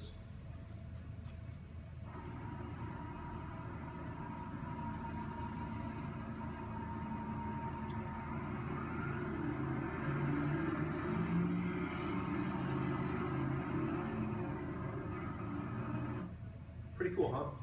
So we're shooting time exposure video in 4K. All the Lumix cameras that shoot video in 4K will do it in 4K, and the ones that shoot in full HD will do it in full HD. Here's how you do it. You have to be in manual exposure video mode. If you are using the GX, or excuse me, the LX100, you simply turn your aperture to your aperture setting, your shutter speed to a slow shutter speed, and then you got to go on manual focus. That's the key. If you use the LX1 or the FZ1000 or the GH4, you have to be in the dedicated video mode. That's the M with the camera. That is a specific cinema mode. When you're in that mode and you're in manual exposure, it allows you to set the aperture and shutter and ISO separately. You set it to whatever you want. You'll see it live in the camera, so you don't have to guess. But they have to set the focus to manual focus. That allows you to get down, I think, 2 seconds per frame of video and get this really cool effect. And what I like about this, we are still shooting video at 30 frames a second, but each exposure is slower. So that's how you're able to get those streaks. And you're still getting the full audio. You're not slowing down your audio. So it makes a real neat effect. And then, in this case, sorry? Oh, I thought somebody had a question. So, in this case, I like this shot right here. Actually, I'm going to play a little more. Boom. And I could capture that. And I can play it and capture some more if I want. You can layer this together, do whatever you want in post. You can see I've done it a few times here. So then from this point, maybe I go into the develop module, and I'm just going to exaggerate here. And get kind of crazy. Or you can have a preset. You can get crazy with it. Do whatever you want. Let's see. Cool. And now you're doing some really neat stuff with video. And of course you can play it back in video just like I did. So this software we're looking at, is that in Lightroom or Aperture? Yeah, this is Lightroom. Okay. Yeah, he's the aperture expert. I'm the Lightroom fumbler. Okay. My workflow, if you're not noticed, is not very polished, and I'm okay with that. So whatever you're learning from me that you like, use, and what gives more for you, definitely do not use. Yes, sir. I've got a problem. I got the 5 Lumix, and I do some video sometimes, but I have a problem with setting the video. Okay. When I get it home and upload it, I get an MTS file. Okay, so you're shooting AVC HD. I don't know, so what's the proper setting so the playback will get on my iMac or on the TV? Right, so he's talking about his camera, he's getting an MTS file. That's the wrapper. Remember the wrapper that wraps all the content together? That is a proprietary wrapper by, I think, Panasonic. It makes shooting long form video easy because it's really compressed and it's high quality, but it makes doing this kind of stuff difficult. So in your menu, you just switch to MP4 or MOV and you'll be just fine. What is it? MP4. MP4? M, like Mary, Paul, 4, or MOV.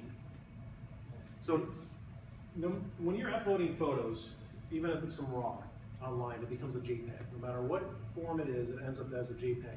With video, no matter what form you upload, it ends up as an MP4. Those are the final formats. I typically do my video in MP4 because I'm okay with the format. I like the way it works. And it's easier to do everything with, from uploading to the web to using it in Lightroom. So I would suggest MP4. Did I answer your question? Yeah. Okay, cool. Yeah, the AVC HD, if you were to open up that file, there would be all sorts of folders, and the audio's in one folder, and it's like it's crazy town. Don't go to crazy town. Okay. MP4 is so much easier. It's really hard to convert. Yeah, it is. And that's the thing with videos. It gets so complicated so easy. That's why, like, when I shoot my video, I always say, you know, I'm shooting video like a photographer. I'm setting up my photo like a photographer. I may use a tripod. Sometimes a lot of times I don't. Like this one here that I shot with the LX100. If you've ever been to LA, so shot in LA, there's a lot of trash everywhere. So sometimes trash becomes a tripod. And I really wanted to get the shot, so I'm leaning over the trash because I do not want to have my person in contact with the trash, but there was a chair and put the camera on top of the chair. I'm holding it like this. I was able to get the shot because it's a light camera and it's got stabilization built in. So you can see the video towards the end, it gets a little shaky because I was just about to stop recording, but I don't have to use that part of the video. See that? You can see up there, it gets a little shaky. Another problem I have when I shoot video, sometimes the speed is too fast. And I tend to shoot program mode, not manual. So what could I do to have the right settings? So the speed, we can dig into that afterwards. Okay. I can spend some time with you, so I want to define what we mean by speed. Okay, thanks. We'll give you some tips. So video can get complicated quickly, but if you stick to the basics, practice recording video, practice and practice, you'll get up to speed. And once it clicks, then it clicks. It took me about a year of practicing before I really started to understand it. Let's go back to some stills, and I want to show you this. Same image, right? I love to shoot JPEG and RAW at the same time. Often I use RAW, but quite often, mostly I think I use JPEG if I were to say which one I use more. This is JPEG out of camera, and that's the RAW. So if I'm seeing this image live on the screen, and this is what it looks like, and I'm happy with this. To me, this looks nicer than this. Okay, this is out of camera. So if I'm happy with this, and I Wi-Fi later on to my phone backs it up on Dropbox, my workflow is essentially done. I don't have to go into Lightroom. I don't have to worry about drives or anything like that. It's all stored in the cloud, it's safe. Now, well, as far as we know, it's safe. You never know what will happen down the road, but it's JPEG. And if I'm throwing it up on Instagram, to me, then that's like a Polaroid, it's disposable. So whether I see it or not, again, I'm okay with that. Now, if you're doing some of the heavier work on the RAWs, like what Joseph does, then you do want to use the RAW file, because although you start with this, then you can do all sorts of cool stuff and bring out the tones here and maybe darken the tones of either images. But I find for my personal work, the majority of the time, I'm happy with the JPEGs. I get an image that for my purposes, for sending an image like this to my wife, hey, check out this cool marquee, and and she's like, hey, that's great, and then we're on to the next thing. And for my purposes, doing this is good enough. And because I see it live in the camera, I don't have to guess at what it's going to look like, so I'm seeing it live. And that's what makes shooting the video so easy, because if it looks like this, again, it's a live view. This is moving. These cars are moving, and I say, okay, great, still photo, boom, okay, great, video, and I roll video, it all looks the same. You don't have to guess whether or not it looks good. You have to shoot it and be like, oh, how did it come out? You already know. This is another example of the JPEG versus RAW. I'm happy with this. So this is the image that pleases me. I don't need the RAW, but I got the RAW anyways. Then if I wanted to, maybe darken the highlights and bring out the shadows, if that's what I wanted, if that's what was in my mind's eye when I shot this, then I have that flexibility. So I think the crucial thing here is that you're shooting kind of a proxy on the left, and over here you're shooting RAW that you can grade or manipulate in the future. This is something that's simultaneously going on in the camera. Correct. Yeah, so I could now, these cameras have curves tool built in. If you use Photoshop, you get a curves tool, and it allows you to independently adjust the highlights and shadows. And you can do that live in camera. So you actually will get a smaller version of this. It goes right here. And then here you'll see your curves tool. And then as you're turning the dial, you're seeing the curves move up and down, and you're getting your live representation of your curves in camera. It is super cool. It is very easy, and it's a very quick way to learn how to use a curves tool. And the same techniques apply to Photoshop. So if you're doing this live in camera, you're seeing the effect live, you learn a lot faster. And then if you decide later on to pull your RAW image into Photoshop, and you're used to dialing in the curves tool in camera, then you can really get up to speed quick in Photoshop or Lightroom. And the live curves tool works in video as well as stills, because again, with the Lumix cameras, it's all one and the same. I love the curves tool, and you can save your different curves in your color settings and make your own kind of like magic formulas. Yes, sir? A question about the multi-format. Mm-hmm. That applies to the JPEG. Does the RAW use the full format, or do you set the multi-format in the RAW also? That's a great question. So he's asking the multi-aspect ratio sensor. So if you're shooting square, does that, this is a video, but if you're shooting a square still, does that apply to the JPEG and the RAW? And it does. You're kind of cropping the sensor on one side, you're expanding it on the other. So your JPEG gets cropped and expanded in one form, whether it's square or 4/3, and the same thing happens to your RAW. Is there an optimal resolution? Yeah, I think if you want to get the most amount of data from your file, you want to shoot at 4/3. That's going to give you the majority of the sensor area, definitely. So you're adjusting the curves when you're looking at live view to keep shadows blocking up or highlights blowing out? Yeah, so I mean, we were having coffee in a coffee shop the other day, Joseph and I, in front of ours, and we wanted to do a quick interview with him. And I was in a shadow, and they had the sun on them. We were up at the window. So what I did is I raised the shadows and I lowered the curves live, and I could see that in camera. When I got it how I wanted, I said, okay, great, I'm ready to go, and then I just recorded, and I got exactly what I wanted. Okay. So I only have a GH3, but I have the GX7, and the curves just always kind of mystified me. I never get what I want out of them, I think. So, you never what? I never quite get what I expect out of them. So there's an option in the cameras called constant preview. You always want to engage constant preview. So now here's one. This is a really cool feature that we really don't talk about too often. But so you get live view and then you get constant preview. There are two different types of live views. Live view is what all mirrorless cameras do, and they give you a simulated idea of what the image will look like, but sometimes it's not exactly accurate. Okay, so you get it's like a simulated live view. Constant preview, what it does, and this is really cool. It takes a lot of horsepower for the cameras to do constant preview. So you got to be in manual exposure. You turn it on in one of your menu systems, and I'm happy to show you after the presentation. And what that does is that'll show you a live preview of your depth of field that's stopping down the aperture to whatever you set it. But it's also showing you the live effects of the shutter speed, just like when I showed you this video here.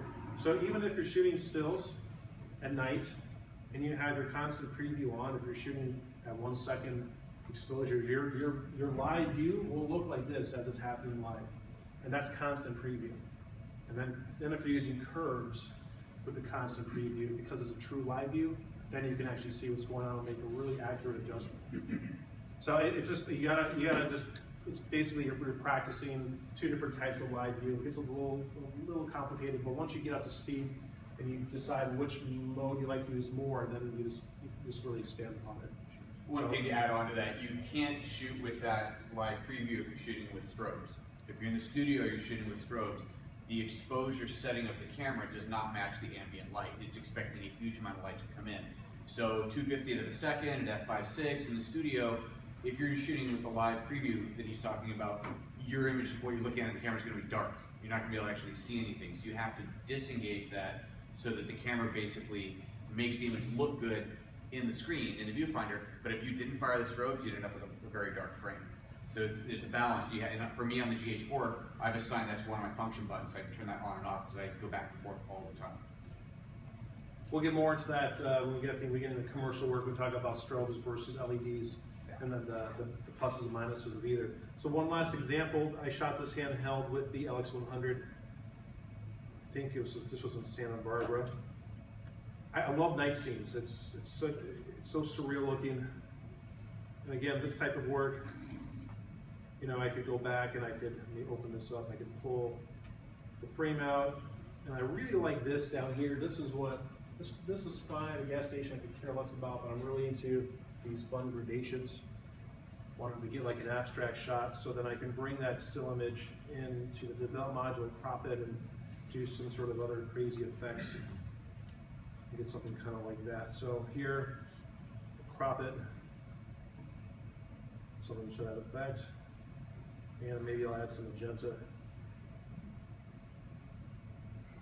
you know, the fun thing about digital photography and all this hybrid shooting and whatnot, there's no rules. You know, if it looks good, you're happy, you're fine. And if you're doing this for a client and it looks good and they're happy, then you're getting a paycheck. So, you know, you just gotta have fun with it. It's nice to know like what all this stuff does, but often I don't know what all this stuff does. I'm just kind of like hitting sliders, and he's very technical, and I like to think I'm kind of like technically dangerous. So Joseph and I on the tour together is great. So I'm like, what does this do? And actually today I missed the brake pedal. Or we were pulling in and I meant to put my foot down on the carpet and I hit the brake. So yeah, and I take that philosophy of adventure. He's just trying to get out of driving back there. Yeah, and so, oh no, not the wave thing yet, but, so yeah, I just have, you know, just have fun with this stuff. Let's see, oh, there you go, bam, there, now something's kind of like wild and crazy. Well, it's amazing though, to go from like the video to something really abstract, that's kind of cool. So that's night shooting. Anybody got any questions on this stuff? Cool. So the GX7 does 4K at 15 frames a second? The GX7 does not do 4K. This light here, which we'll talk about in a minute, this is our 4K border.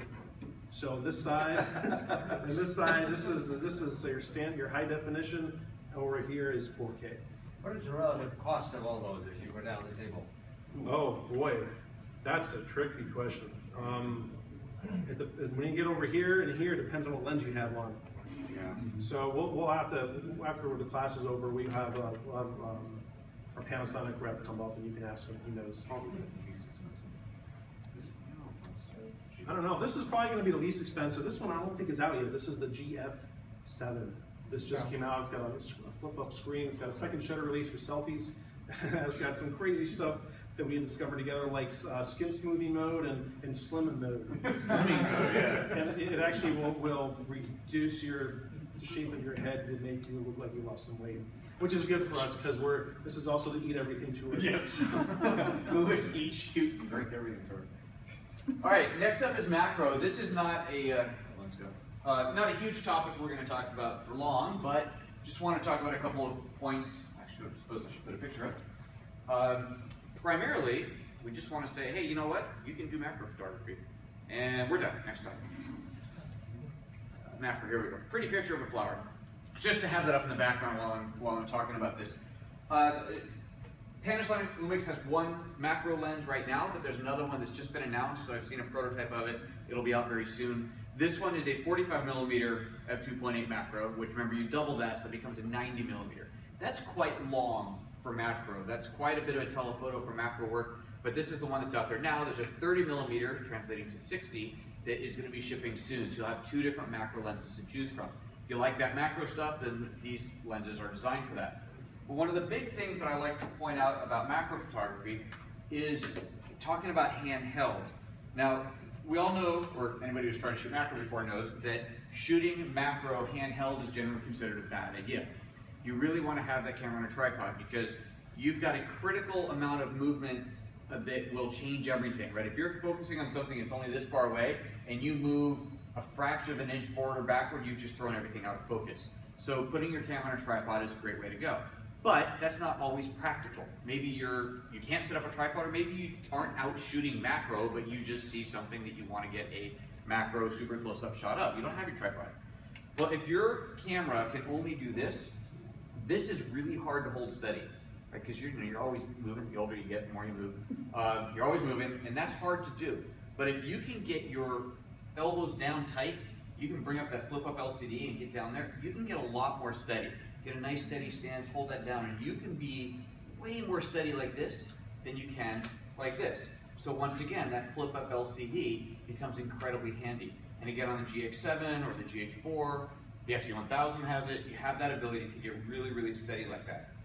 A lot of the lenses, even the non-macro lenses, but especially the macro lenses, have built-in image stabilization, so you can hand hold some pretty incredible shots. You'd be surprised at what you can hand hold with these cameras.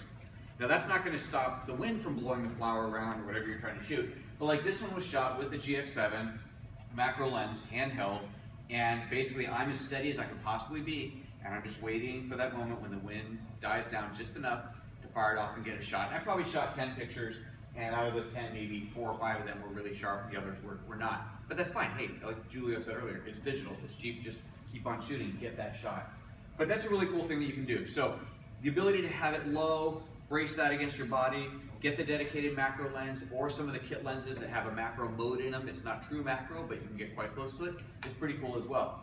Now Julio's going to show you some other pictures that he shot not with a true macro lens. I'm not going to give it away, but he shot with an unlikely camera for doing this type of work. It's not true macro work, but when you get this close, or it looks like you're this close, then you may as well call it macro. It's macro enough.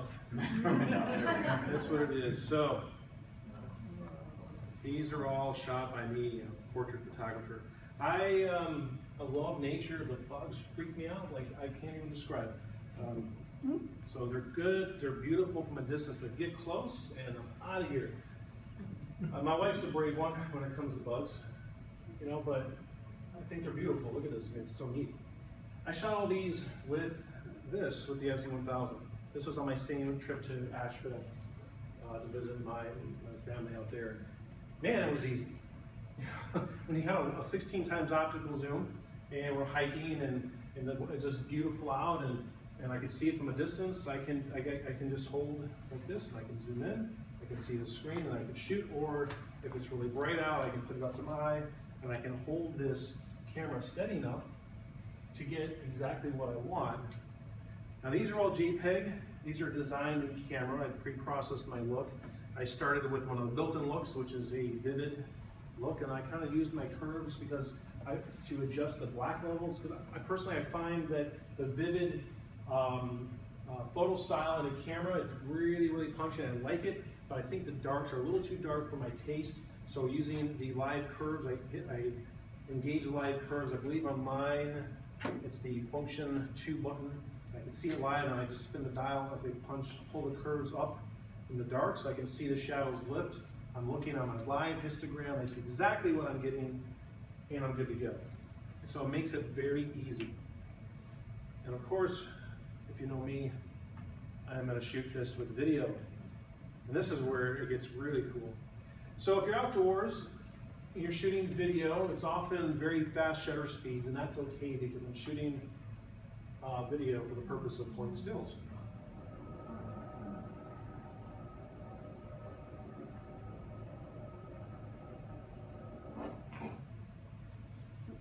So, probably actually. So these are the actual, this is exactly how I shot it. I'm not cleaning up my work and showing you something that's unrealistic. And you're seeing me at the end hitting the button. You know, the thing is when you're zoomed in and you're shooting and you hit this, sometimes you shake.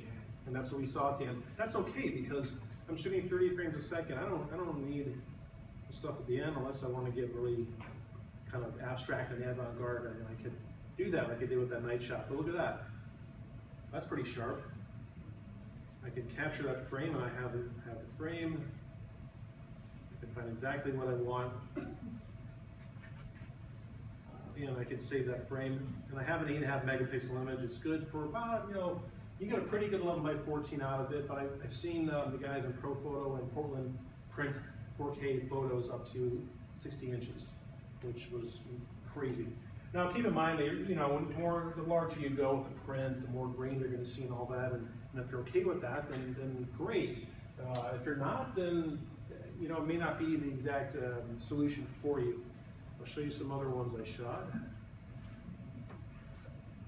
And I'm letting the camera autofocus while I'm doing this too, by the way.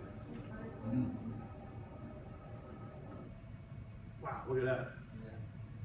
Yeah, could you still, on your reticle or your screen, do that touch thing and say, I want to... You can on the GH4, there is no touchscreen on the FZ1000.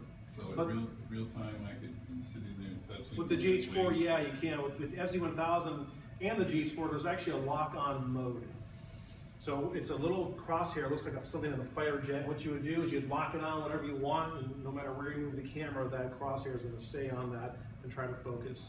For this stuff, I just left it on full auto, you know, and I just kind of, so I'm just basically shooting and hoping for the best. You know, you know, the nice thing about shooting with models in the studio is it's all controlled, and you can say, turn your head. But I don't speak butterfly, so I'm like, let me just shoot this in 4K because it's either gonna be good or it's not.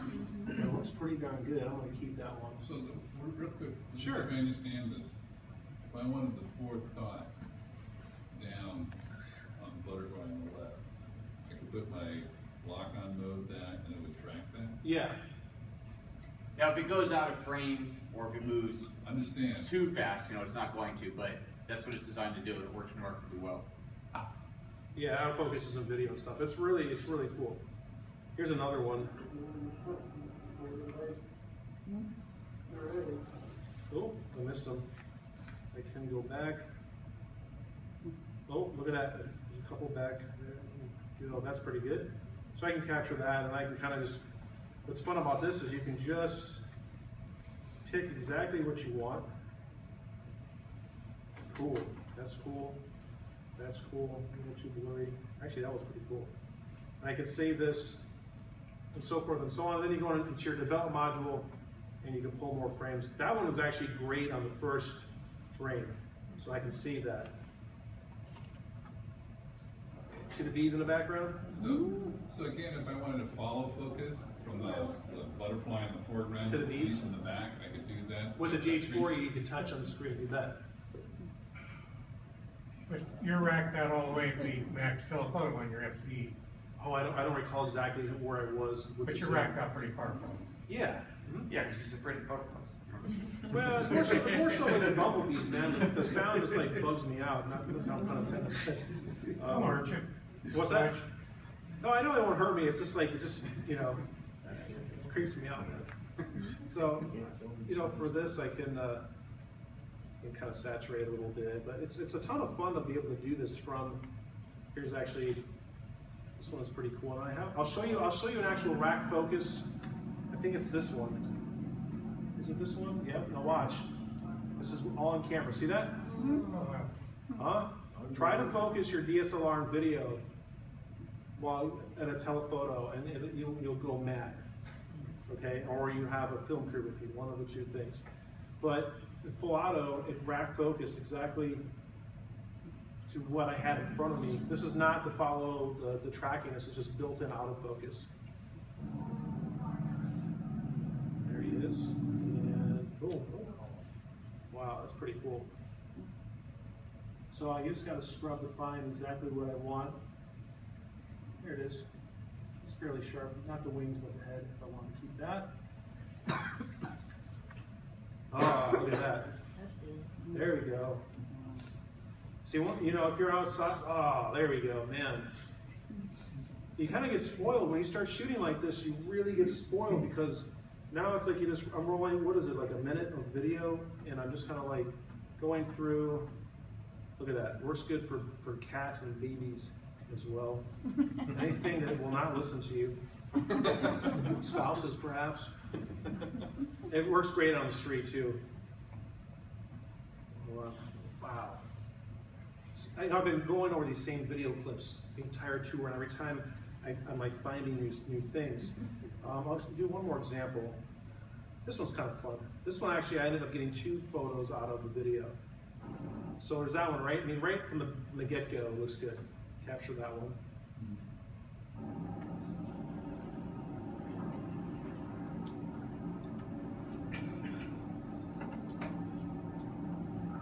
And as soon as this guy flies away, I'll have another photo.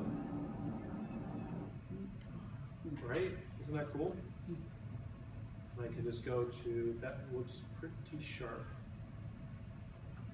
And now I have 2 photos in one. Pretty cool, huh? Because again, when we're shooting 4K video, it's, what is it, 8 megapixels for each frame of video, and you have audio as well. Now the audio, you can tell it was not very clear. It was you can kind of hear some stuff in the background. That's because I was not using an external mic. I was using the onboard microphone. These are called omnidirectional microphones. That is, what that means in plain English is that it's picking up the audio from every direction equally. If you put on a zoom mic or shotgun mic, as some people call, it fits on the camera, plugs on the side, and it actually will narrow the focus of your audio with this camera as you're zooming. So in this case, if I had it on, I would hear more of the sound of the butterfly, whatever butterfly sounds make. But, but you know what I mean? You could, like, where's bees? You can hear the bees. But as I zoom, the audio capsules on the microphone are focusing the audio on the front. Or you can do the opposite. So when you use the Panasonic mic, it's called the MS2 on the camera. It requires no batteries. It's powered by the camera. You get a menu that opens up on these cameras called, I think it's called Special Mic, is the menu.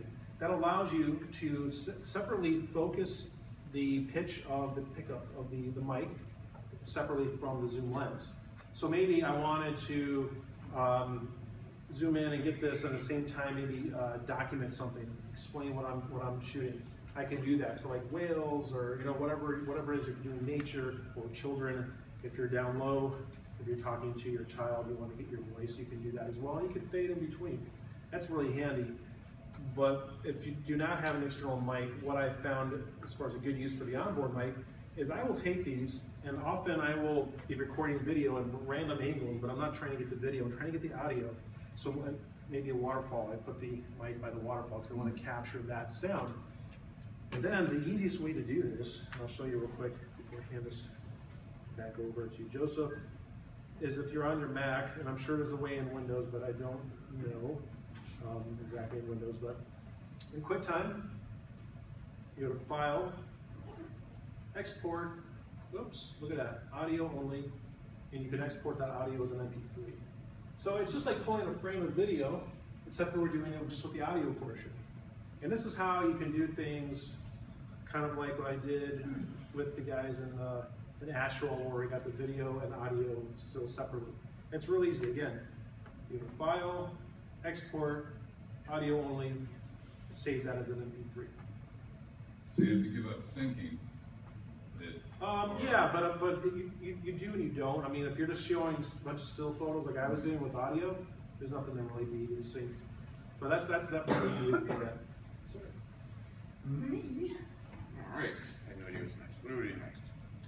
Portrait. Oh, good. Okay, so portrait, like you remember these things. So the next two sections, portrait and then commercial and studio, is all going to kind of blend together. This is a lot of my bread and butter work. Julio is going to show his stuff, and again, his commercial work is largely portrait. Mine are usually a bit separate, but you'll see how it all kind of blends. So we're just going to roll through both of those here. Let's get into portrait stuff. Give away the good stuff. I'm going to rearrange these.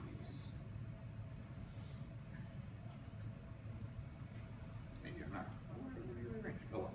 All right, we're going to start with very basic, simple portrait. Go to that one because it's more fun. So this is big studio portrait lighting.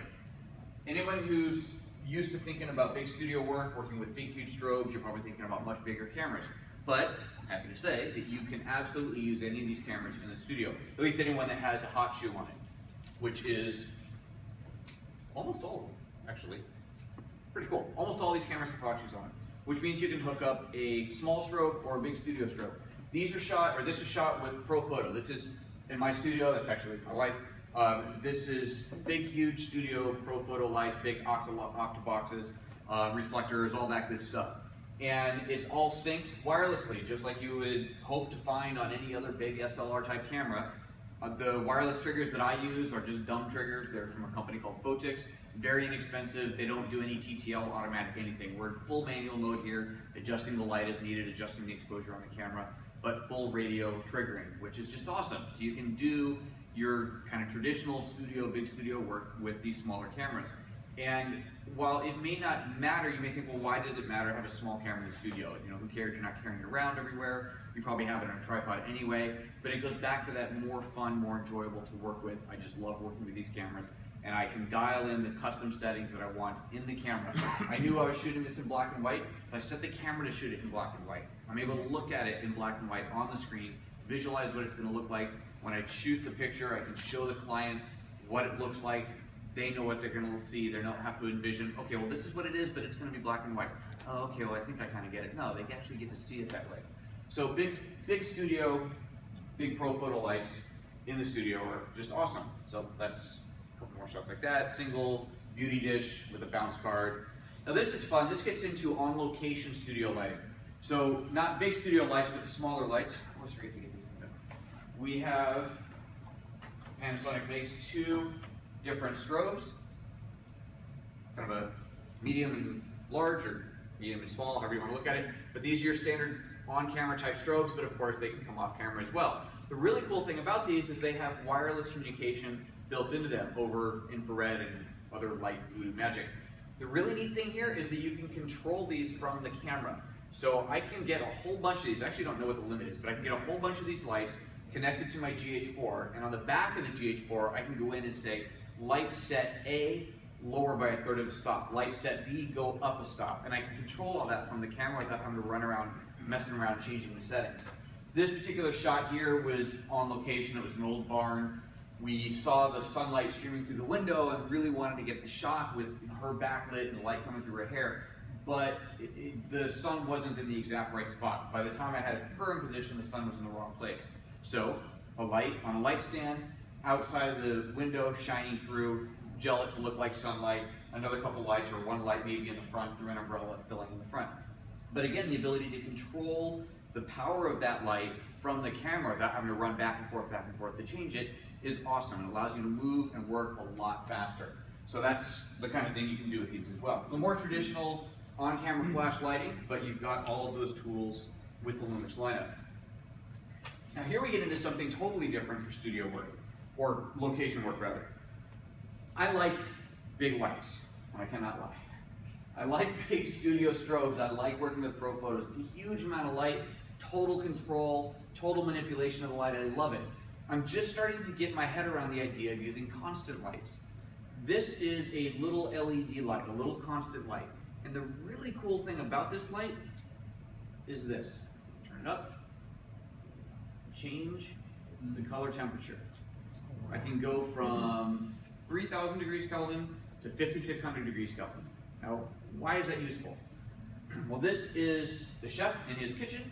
The overhead lighting is tungsto, fluoresco, God knows what-ish. And so I white balance to that, and great, he looks great, flesh tones are all beautiful.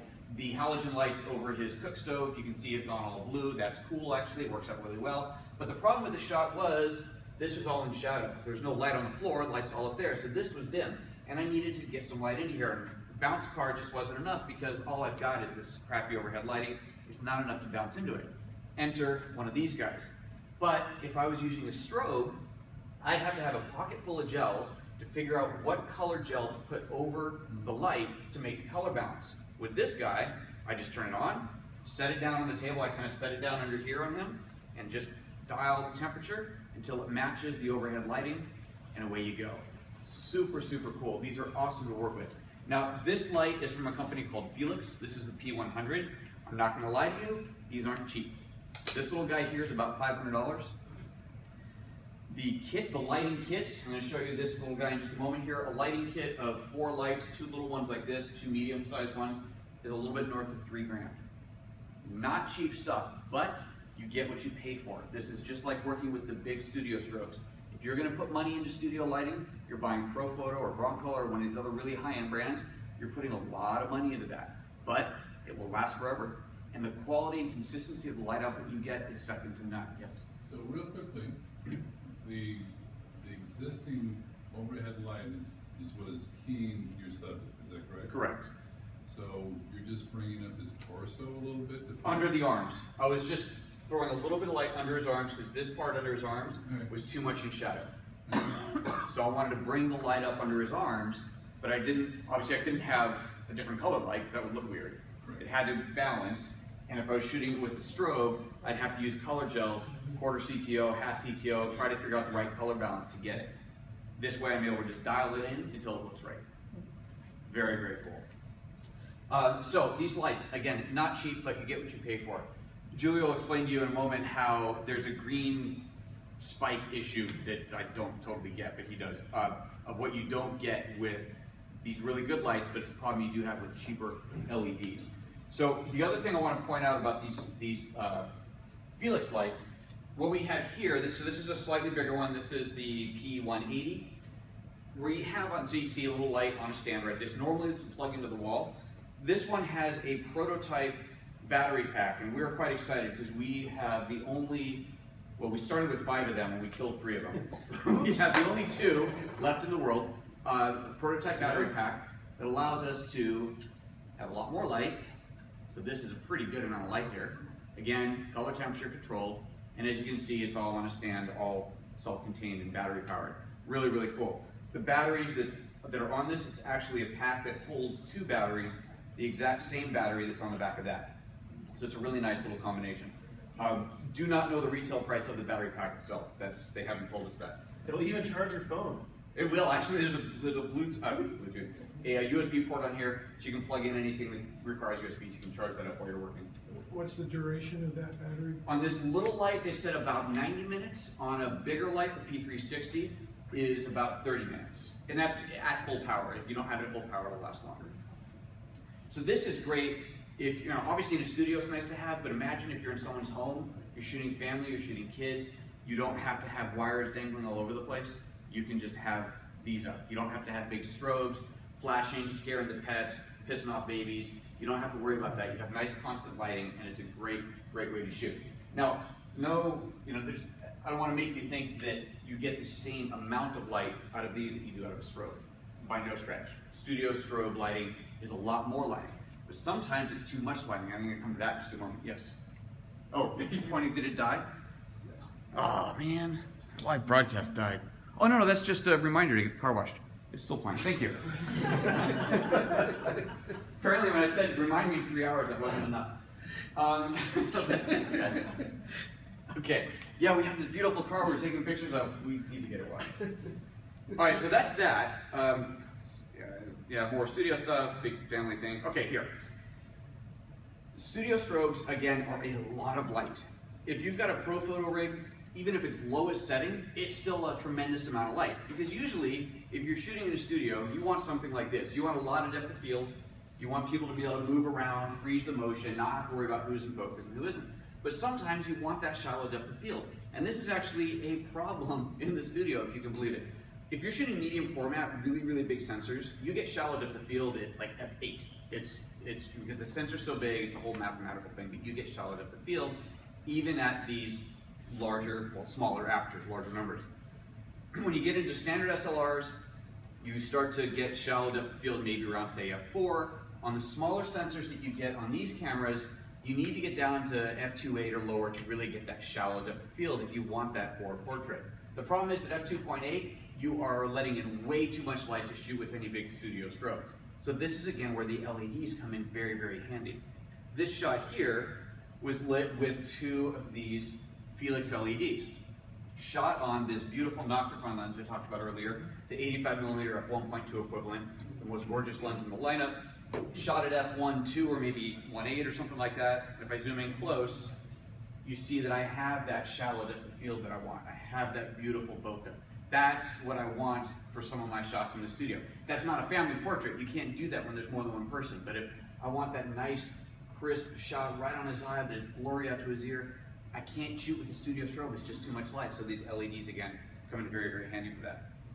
Okay, the last LED sample is all those thumbnails underneath there. So let me explain this shot before I make it big. So this is a pregnancy portrait. The client wanted this black and white. Again, being able to preview black and white in camera, awesome. Backlit, kind of ribbed around her type of a look. So we set that up. Got 2 Felix LEDs coming off the back of her, coming this way. A third one in the front just to put a little bit of light on her here. The background is pure black. That's what she wanted. Looks great. But it's just missing something. It needs a little bit more. So earlier in the year, or last year or something, I had shot a ballerina in my studio. Took talcum powder, poured it all over her. She jumped in the air, talcum powder went poof, fired it off. Great shot, beautiful, love it. Do not do that in your own studio. Rent somebody else's. I'm still cleaning talcum powder up. It's been over a year. But because I have a short-term memory problem, I decided to try this again with her. This is really cool. So I took some powder, clapped it in front, had her husband fire the camera so I could test it. Looks great, okay, but I need the talc powder thing in the front and behind her. There's only 3 of us. There's the model, her husband, and me. So I need 2 people to do this with the powder and somebody else to push the button on the camera. So what I did was I had her take the picture. I connected my GH4 to the iPhone. It's got Wi-Fi built in. put it over to the iPhone. From the iPhone, I can see through the viewfinder on the iPhone, or your Android or your iPad, whatever, all the same. Super cool. I can control the camera from there. I can even take the picture. So her arms, her hands are not in the picture, right? She's up like this. So I give her the iPhone, say, all right, push this button when I say go. Her husband and I are on either sides of her, hands full of powder. Ready, 1, 2, 3, clap, get your hands out of the way. Tell her to go, 1, 2, 3, go. She pushes the button, the camera shoots 12 frames per second in the high speed mode, that's what the GH4 does. And the very first shot, as you can see, his hands are still in there. Shot number 2, shot number 3, looks great, but by shot number 4, the powder's already falling, right? Already going away. So I'm able to shoot 12 frames a second. Only shots number 2 and 3 are any good, and 2 is definitely the better one. If I was shooting with studio strobes, I could not have done this. No studio strobe in the world can recycle to shoot 12 frames a second. Well, that's not, I want to say none in the world. There are some, but really expensive. For the kind of studio work that I'm doing, I don't have that kind of lighting. So I don't need to worry about recycle times because the LEDs are on constant. They're just on. And I'm able to get a shot like that, shooting at fast 12 frames per second in the studio. So that's the cool thing about that type of studio work. All right, I think, just hand it over to you because we're not running out of time. Okay. You Yes. have light modifiers that go on those little heads? Do I have, oh, modifiers? Yes. The bigger one, so this is the 180, it comes with little barn doors, so you can block light. You can get Fresnel lenses for them, so you can focus the light.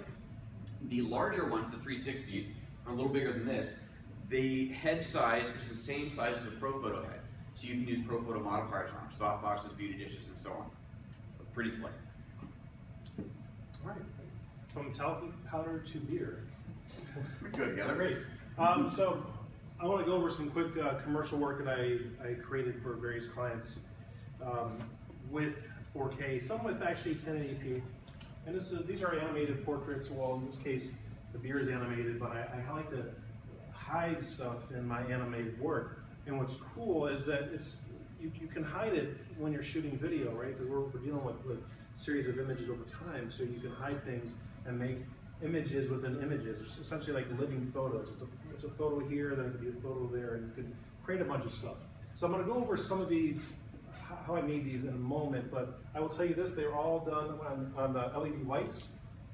And I think all of these were shot on either the GH4 or the LX100. Actually shot some work for Anheuser-Busch in Mexico with one of these, this shoot. So you can go on a shoot, if you are selling your vision, if you're telling people know what they're getting as far as the end result, the art, then it really doesn't matter what you show up with. And so I did show up with one of these, and I ended up making some shots for a major campaign with a tiny little camera. Okay, and then I also use this, not that this is a big camera, but I also use this. So it's quite awesome. You know, the technology is doing the heavy lifting, right? It's doing all this work. We're getting a live view. We see what it looks like.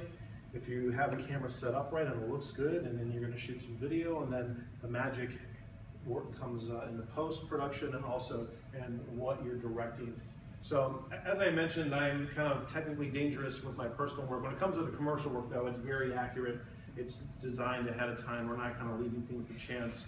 And all this kind of comes to play in this type of work, which is a lot of fun. This is where I'm able to exercise my professional skills, where it's like we're delivering a specific look at a certain time frame, and we're doing it in repeated, we have to have repeated results, do it over and over again. So rather than use strobes, I haven't used strobes for my work in a while. There's nothing wrong with strobes, but they don't work with video, and since my stuff was mainly video based, I'm using LED lights. This work, and the majority of it was shot with these Felix LEDs, not the small one, I have the ones that are a little bit bigger, but a lot of it I use these because it's a constant light source. You combine the constant light source with a bright lens, like a Nocticron, f1.2, or the bright lens that comes on the FC100, or the LX100 at f1.7. It allows a lot more light in. I still get a fairly good amount of depth of field, because I don't care if my stuff in the background is completely blown out. I'm kind of over that. I just want to get a design image. So here, this is sharp, that's a little soft, that's okay. It doesn't have to be completely blown out, and you'll see why in a minute. To talk a little bit more about the LEDs. Now, strobes, on the high end, you have Pro Photo, Broad Color, and that line of strobes. There is a difference between those and less expensive strobes, but the difference is not that big anymore. It used to be a really big difference. Over time, the companies that make less expensive strobes have really kind of closed the gap on the light quality, in my opinion, to the bigger guys. It's not the same still, but they're usable. With LEDs, that's not the case. With LEDs, the light's either going to be good or it's going to be garbage. And it's very, very obvious when you buy the wrong LED that what you're getting is garbage. The challenge is that when you're shooting on a small screen like this, it's kind of like shooting on a slide film. So if you ever shot slide film, when they're small and on a projector, the color's really vibrant, everything is sharp, it's beautiful, because everything is shrunken down. You don't see it, the errors, until you enlarge it. And when I was learning photography and shooting on slides, I would see a slide, and I'm like, oh, this looks so great, and I blow it up, I'm like, oh, it's actually garbage. You know, and that's how you learn. And it's the same with this. So on a screen this big, you're going to see things a lot different than on a screen this big. Okay, and with LEDs, the errors that not these particular lights, but the errors that the cheap LEDs make, you can't really see on the small screen. You have to see it on a larger screen.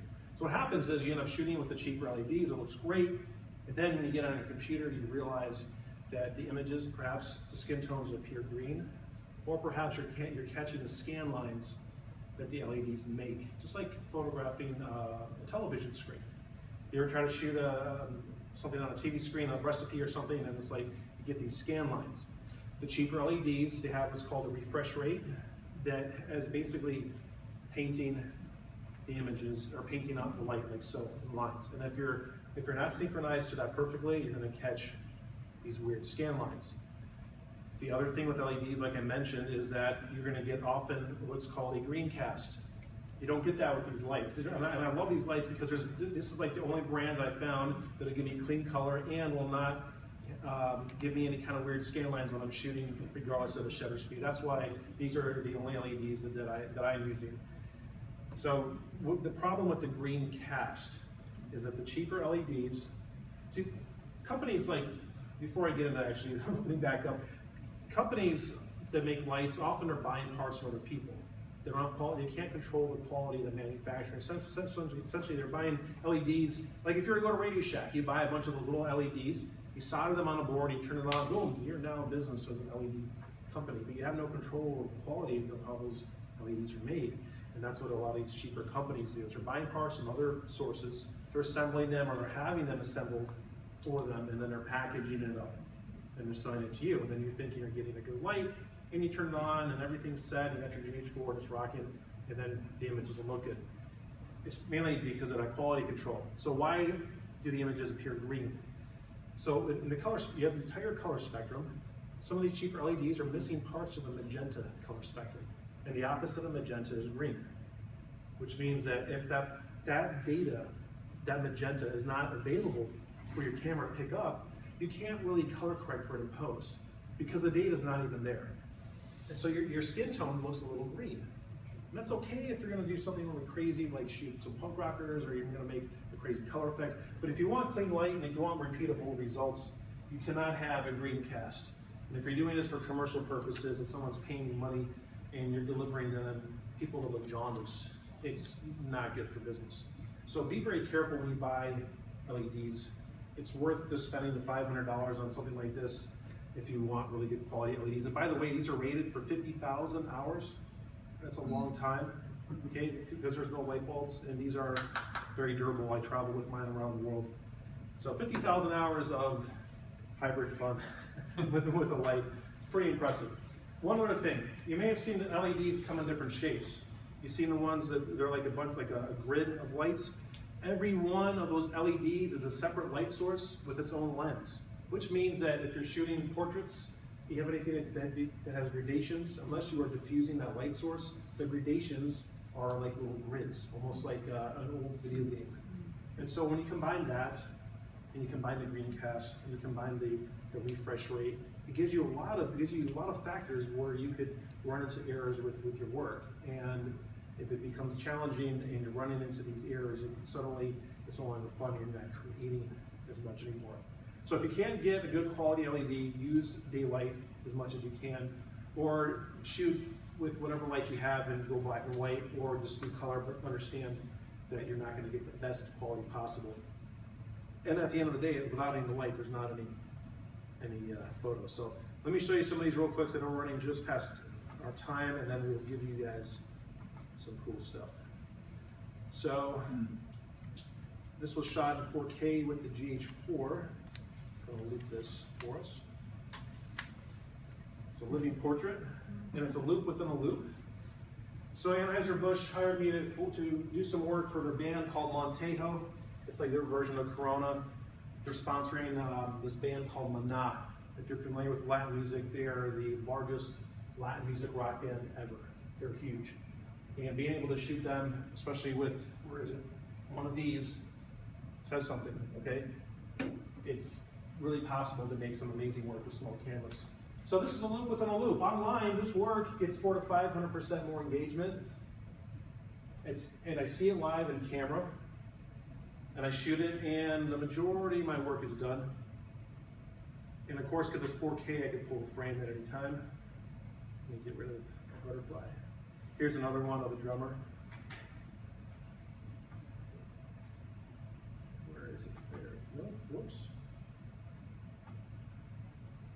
I don't play these in Lightroom because Lightroom is not that good for playing the video back smoothly. It's okay for pulling frames. So I was able to scrub the frame, the video, to find the cool height of action, okay? Then I pulled that frame out, just like I've been showing all night. I pulled that frame out. I brought that frame, which is a photograph, into Photoshop. And I did a little work on the skin, just very little. Then I made a mask, and I masked out this area here. And this is the only part that's the video. The rest of it is a frame of the video. And this is a loop. It's just a living photograph. So we think about where the images are being delivered. Where's the point of consumption on one of these? It's on the screen, right? Screens are in the back of taxi cabs. They're in our pockets. They're everywhere. And even in Vegas, I found screens in the bathroom over a urinal. It's like bizarre. It's bizarro land there. But all of that, for commercial purposes, is a place to have your work sold. This is a promo I shot for Panasonic.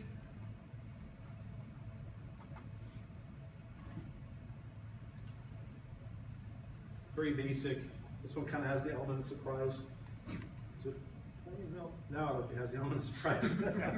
sometimes I lose myself in the work. So really, it's a very subtle movement. The rest of it's a still photograph.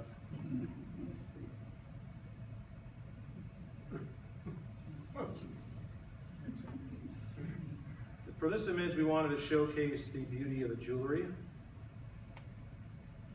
And a static image says one thing, but a living photograph says something else. This was shot with the GH3. You notice how her skin is nice and smooth. It helps that she's 19, but that's one way. And you said notice the sparkle. I use cheap plastic filters that were made in the 80s called Koken filters. If you ever shot any, film, you'd use those filters for gradations and all sorts of cool effects. They work great for video. Seeing it live on a camera, shooting it like this saves hours in post-production.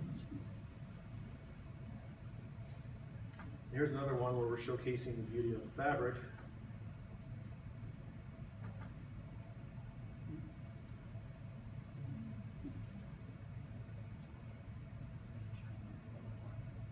What's that? Looks like you're shot down the butterfly. Yeah. So now you notice I hide things in the work. The longer you look at them, sometimes you start to see other things move. Yeah. Is there a name for that technique? I call them animated photography, some animated portraits. Some people call them cinemagraphs. The thing about hybrid, what's that? Zoetropes. Or zoetropes. Thing about this type of work. See, we've had the same workflow with photography for years. You shoot a still, it ends up as a still photography. But now we're in this transitional period. So we did a variety of things. Eventually, it's going to find its equilibrium and balance, and we'll have a workflow, and it'll be the same old again. But right now, this stuff is really fresh. So a lot of the techniques I'm developing are new and proprietary, but I do share them online in my workshops and stuff. But that was from Midstone Essentials. Here's another one. If you are, before I play this one real quick,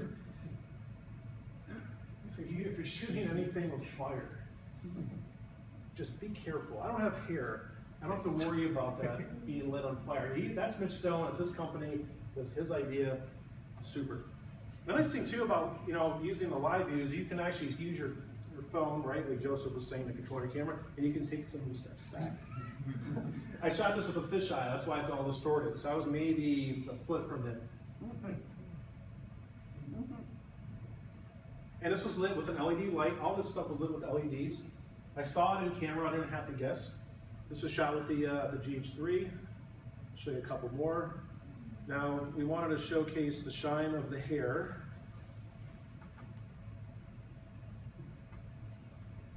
And so you can see, like, for the still photo, it's cool, and on this side is where the graphics go for the company, but when it's on the animated image, it takes on a different form. They say two different things. And then I'll show you this last one. Watch carefully, this one's got a lot of stuff in it.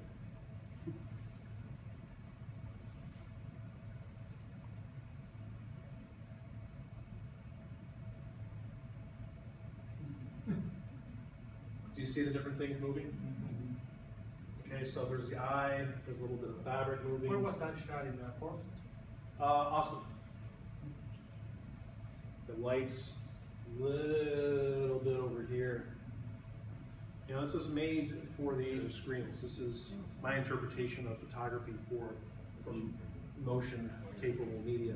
I shot this with a fisheye lens. I lit this with one LED light because I was so close. Turning this on, I'll dim it down. Dialed in the color, and you just kind of hold it above. And because I see it live on the screen, I don't have to guess. If I don't have to guess, all this color work, all that was done in camera. The only thing that was done in post was just making the masks. And I used an application called Pixel Cinematograph Pro. It took me like maybe 20 minutes to finish this in post. Because I'm doing all the heavy work in the camera. Were you going to put fire with it? Not this one. Not this one. Yeah, she's got the can, but this one here was Mitch's idea. Yeah, I'm a pretty safe shooter when it comes to that stuff. I never want to use the policy that I have for insurance. So, you got any questions on how this stuff is done? None? Cool. All right, let's give away some stuff. Sports. Oh wait, sports. Forget the last one. Very brief. Sports. Brief. You have to do that. Yeah, very brief. Excuse me. So, Julia already talked about the follow focus, the tracking focus ability. So, shooting things like race cars, you have this ability to, with the camera, just like a fighter jet, like you described, you have a target and you're looking through the viewfinder and you either using touch, if you're using the touchscreen, or using the wheel to move things around. You find something you want to track, you hit the button, it locks onto that, and it tracks it throughout the scene. Excuse me. So that allows you to shoot something like this, where the sensor is tracking the car as it's moving through, the car is changing lanes, moving through, the focus is following that, shooting at a slower shutter speed, panning, and able to keep that in focus. So that's just a really cool thing that you can do with these. You hear a lot about mirrorless cameras, their weakest area is shooting sports. And that's probably still true, it probably is still the weakest area, but clearly you can do it. You absolutely can do it. You do have some different experiences and different things to get used to, but you can absolutely shoot sports. Now it's not just shooting traditional stills, as Julia's been talking about all this time. There's also this whole idea of shooting 4K video and extracting frames out of that. So this is 4K video, race car coming around the corner, pulling out a frame. Very high shutter speed. The only motion you see in here is a little bit on the tire, but that's all it needs. It's all we need is just enough motion to show that this is moving. These aren't all just staged and sitting still. Of course, the dust getting kicked up helps as well, but that's the motion blur that we get. But it's 4K video, pulling it out, and look at how crisp and sharp everything else is in here. So it's finding just the right shutter speed to freeze the action, but give you the motion blur that you want in there. Now this particular shot, if I was shooting this at 12 frames a second versus video at 30 frames a second, would I really need it, or could it have been a frame before or a frame after? So maybe this particular shot could have been 1 frame before or after, it wouldn't have really mattered. But you never know when you're shooting fast action what's going to happen. And if you've ever shot something at 6 frames a second, or 8, or even 12, and you've looked at the 2 frames and gone, but if there was something in between that would have been perfect. When you're shooting video 4K, 30 frames a second, that's the same thing as shooting at 30 frames per second high-speed shutter. So that's pretty awesome right there that you can do that. One other thing, you want to show that bicycle shot? I will. Show that bicycle shot, and then let's give some stuff away. Cool. So we were by the Golden Gate Bridge trying to get some shots of the Mercedes, and all these folks were coming down with their bikes in there and booking. And I just had the LX100 in 4K photo mode. So I heard this guy whizzing down, and I just panned with the camera shooting video. And then from that I could pull some really cool stills. Here's a video capture, really short. I think I just got. Yeah, I did get it. So again, real quick and easy. I'll show you the frames I pulled. I did this actually in camera. Pretty sharp. A lot of detail. It's a lot of detail. And you can kind of just choose, the frame you want. I'd like to do this in camera the most because I get the metadata, aperture and shutter and all that info. But again, if we go into Lightroom,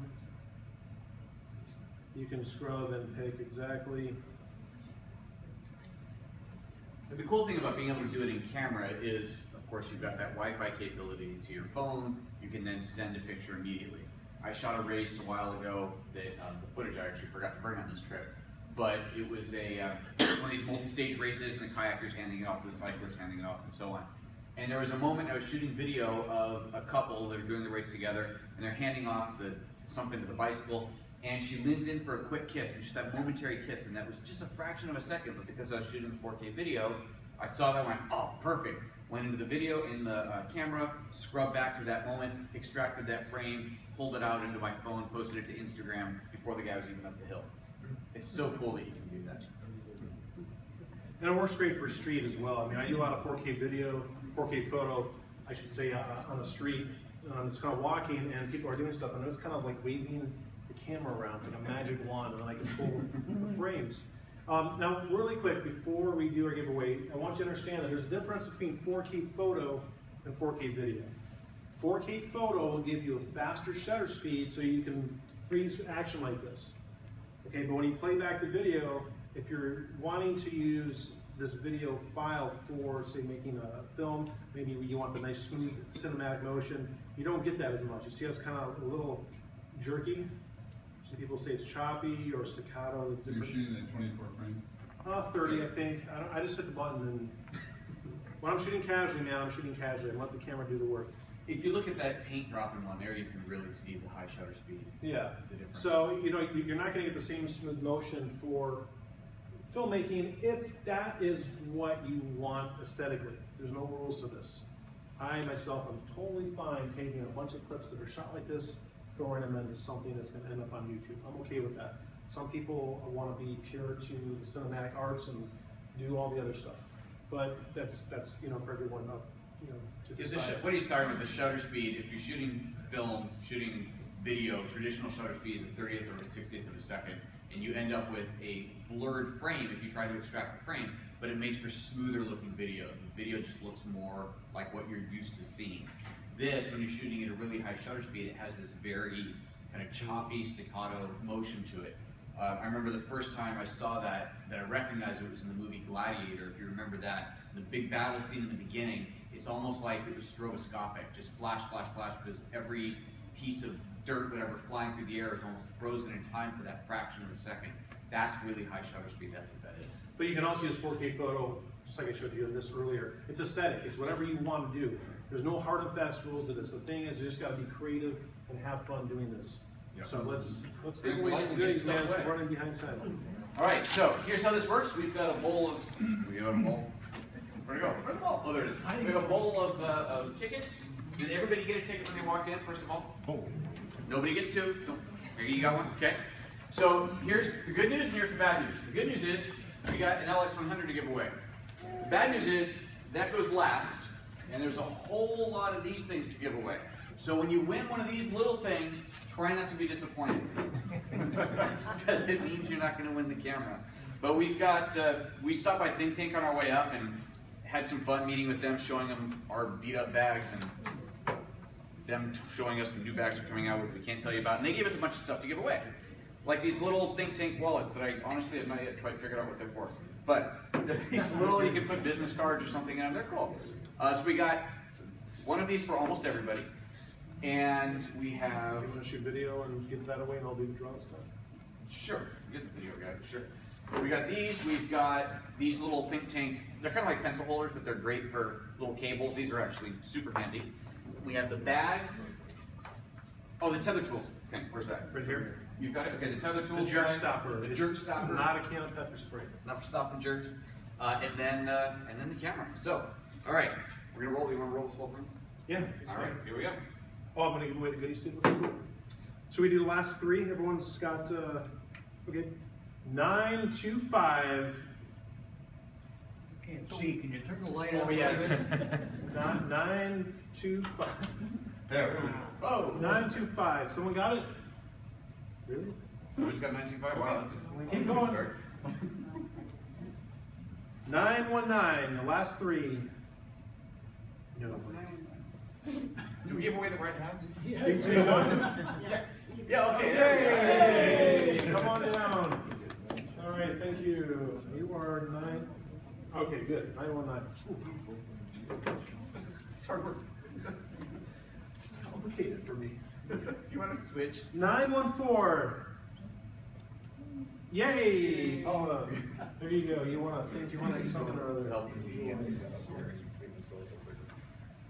Okay. We got a lot of these, man. Let's do it. 918. Bingo! Winner chicken dinner. Okay. 915. Yes. Thank you. Can you shake a little bit? Get a lot at once.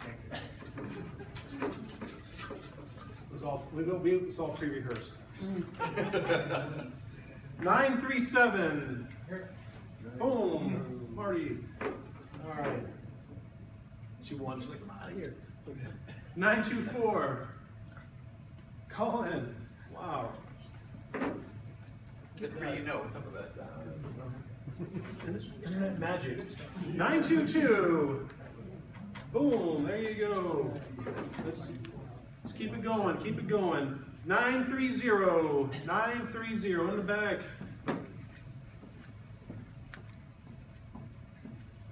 929. No. She's got it. This is great. Look at you go.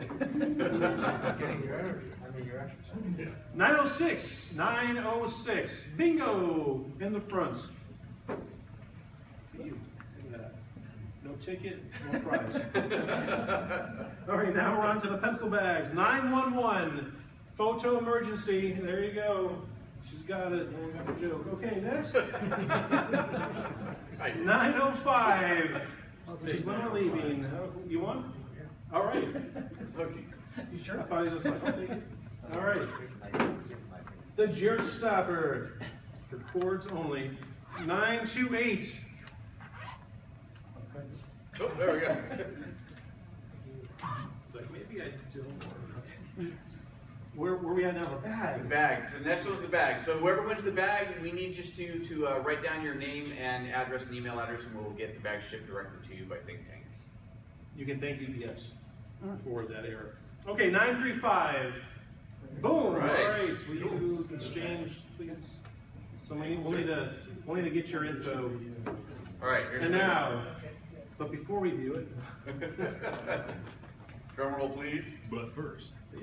But wait, there's more. Actually, now one thing we did not mention on the memory cards, if you were shooting 4K video, you need what's called a U3 memory card.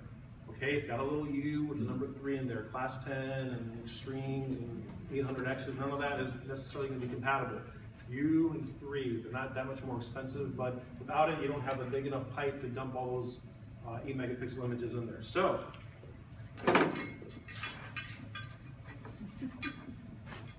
all right, now I'm going to read the whole number this time. 3, 5, 2, 9, 3, 2. Yay! Come on down! Are you sure? Are you sure? Are you shy? She's so excited she's in silence. All right. Thank you. Yay! Yeah. Would you guys come up over one and The big winners come up and we'll get a quick little group photo. Let's do it.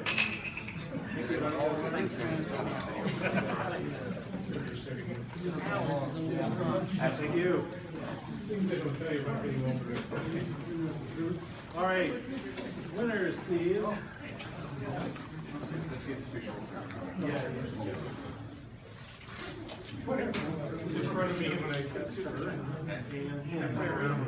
Do you want all the winners? Whoever wants all of them. Sure, come on in. Whoever wants something wants to be in the photo. Didn't win, want to be in the photo, come on. Oh, good. Great, awesome, good, thank you. Thank you. All right, who's got a camera? He's got one. We have a icon. What? I'm stunned. Oh, good. I am. Excellent, we like stuff. You started a winner. There you go. I'm ready. Ready. Okay. Over here. Ready. One more. Always one. All right. There we go. All right, Awesome. cool. Thank you. Thank you. You're quite welcome. Enjoy. Thank you. Okay. Perfect. Thank you. Thank you.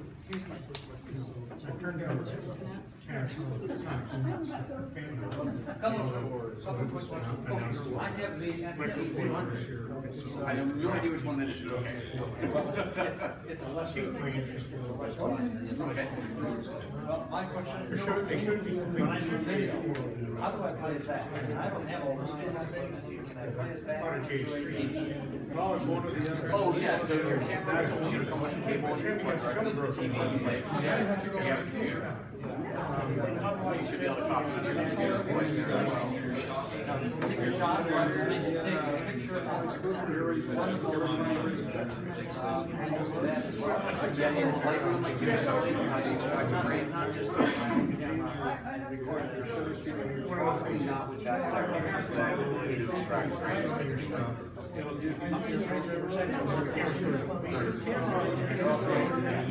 Yeah, more advanced cameras will go 24. Well, you can't do voice only. You just have to record video or something like that. So I just got something. I shot it way No, remember, video is what you Thanks a lot. Okay, your camera shakes, whatever, what is it? But it's going to be higher than 2. Like, Yes. 12 megapixels. So these are way smaller. Yeah, but that one I think I shot with this and I pulled Well, that's if you shoot it first, then you are learning 12 megapixels. That's a 4K photo. So you're not getting 30 a second, it's maybe 5 seconds.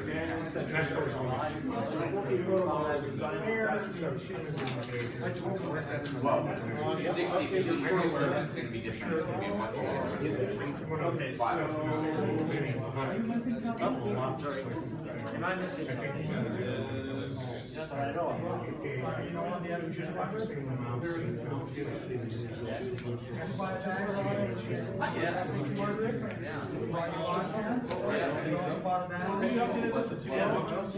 No, I haven't.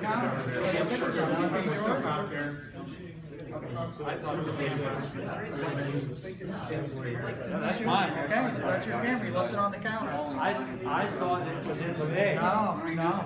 I would have been surprised when I got home. I just wanted to make sure you got it. Oh, yeah, well, hey, thank you. Yeah, as I do, I looked in here to check to make sure that I got the battery. Yeah? I just assumed we had left the camera. For some reason, they saw it on the counter, and it's like, oh. I don't know. All right, that was the lapse of my memory. I'm glad you had a good time. Yeah, well, thank you. I appreciate it. No problem. Take care. This is designed to save for stills. Oh, Talking about the walk. there is a lot. Okay, So. Yeah. Right. Well, it's just not gonna be as, it may not be as accurate, but it should still work to some effect. So you're gonna get your outfocus on its function. It's got 200 more. It's got 2 times the space detection. Right. Joseph, right here. See that? Space, okay. And now I'm gonna show you tracking. You can always use sensor. It's not as big as it's not right. Or you right. But it's set. So the lockdown may be shutter, so we're gonna focus on really is. Okay. So, sorry, my touch screen is all focused. Nope. And that's my favorite carrier. But if you That's go what GM too quick, because or the you GM in one front, is a predecessor, which which is actually still available. There's a slightly older camera. The GM product, that is usually for me, that's, I like this. yes. That, this lens in here is a 15mm 4.7. This is ridiculously awesome. Combination there. Good.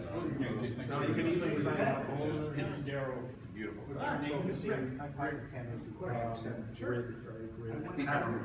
That's quite a small, right? And then you could select these, or you could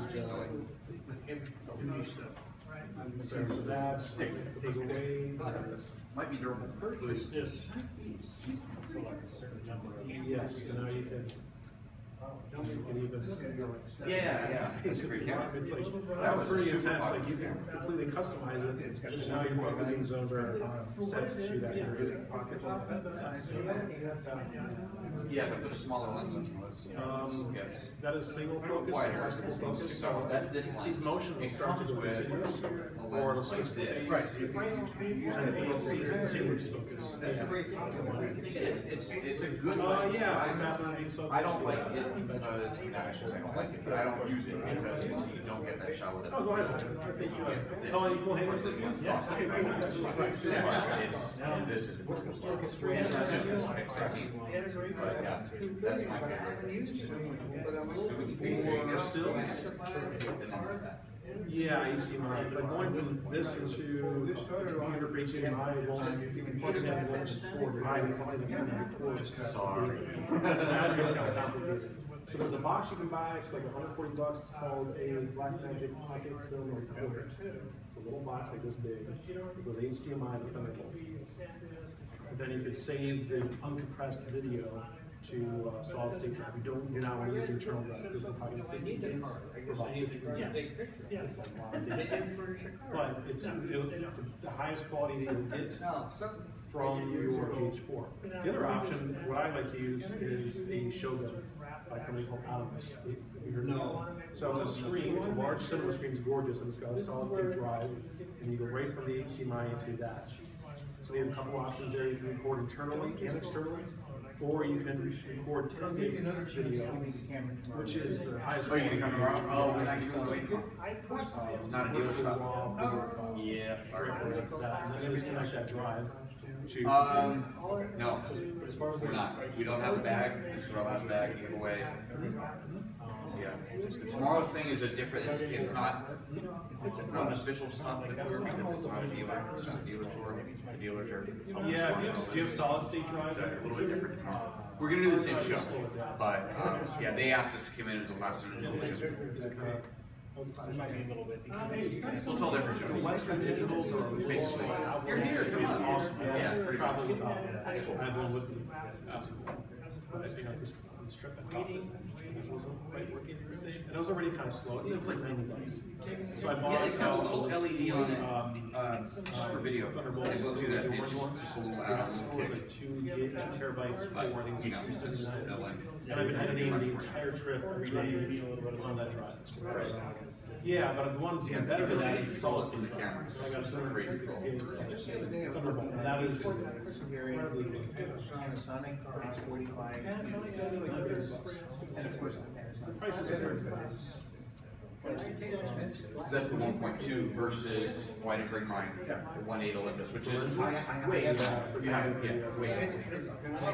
It is. There you go. I'm wondering. It's a very low. It looks a little expensive, but I think I want to see it. I'm not sure exactly. Yeah, it's great. This one, and then the 35 and 100 companion to this. I've got the silver one just like that. They have it in black. You can buy all day long fixes with nearly $300. So this is a 12 to What did it cost 35. you? 85 something? So this has, this is designed for filmmakers and for high photographers, stuff like that. So it's great for stills, great for video. Focusing is designed to be smooth in video. So you can do that's really the program. 12, 10, 25, You can go from one to the other. Yeah. I'm sorry, I'm going to turn this off. That's a great setup for sure. For sure.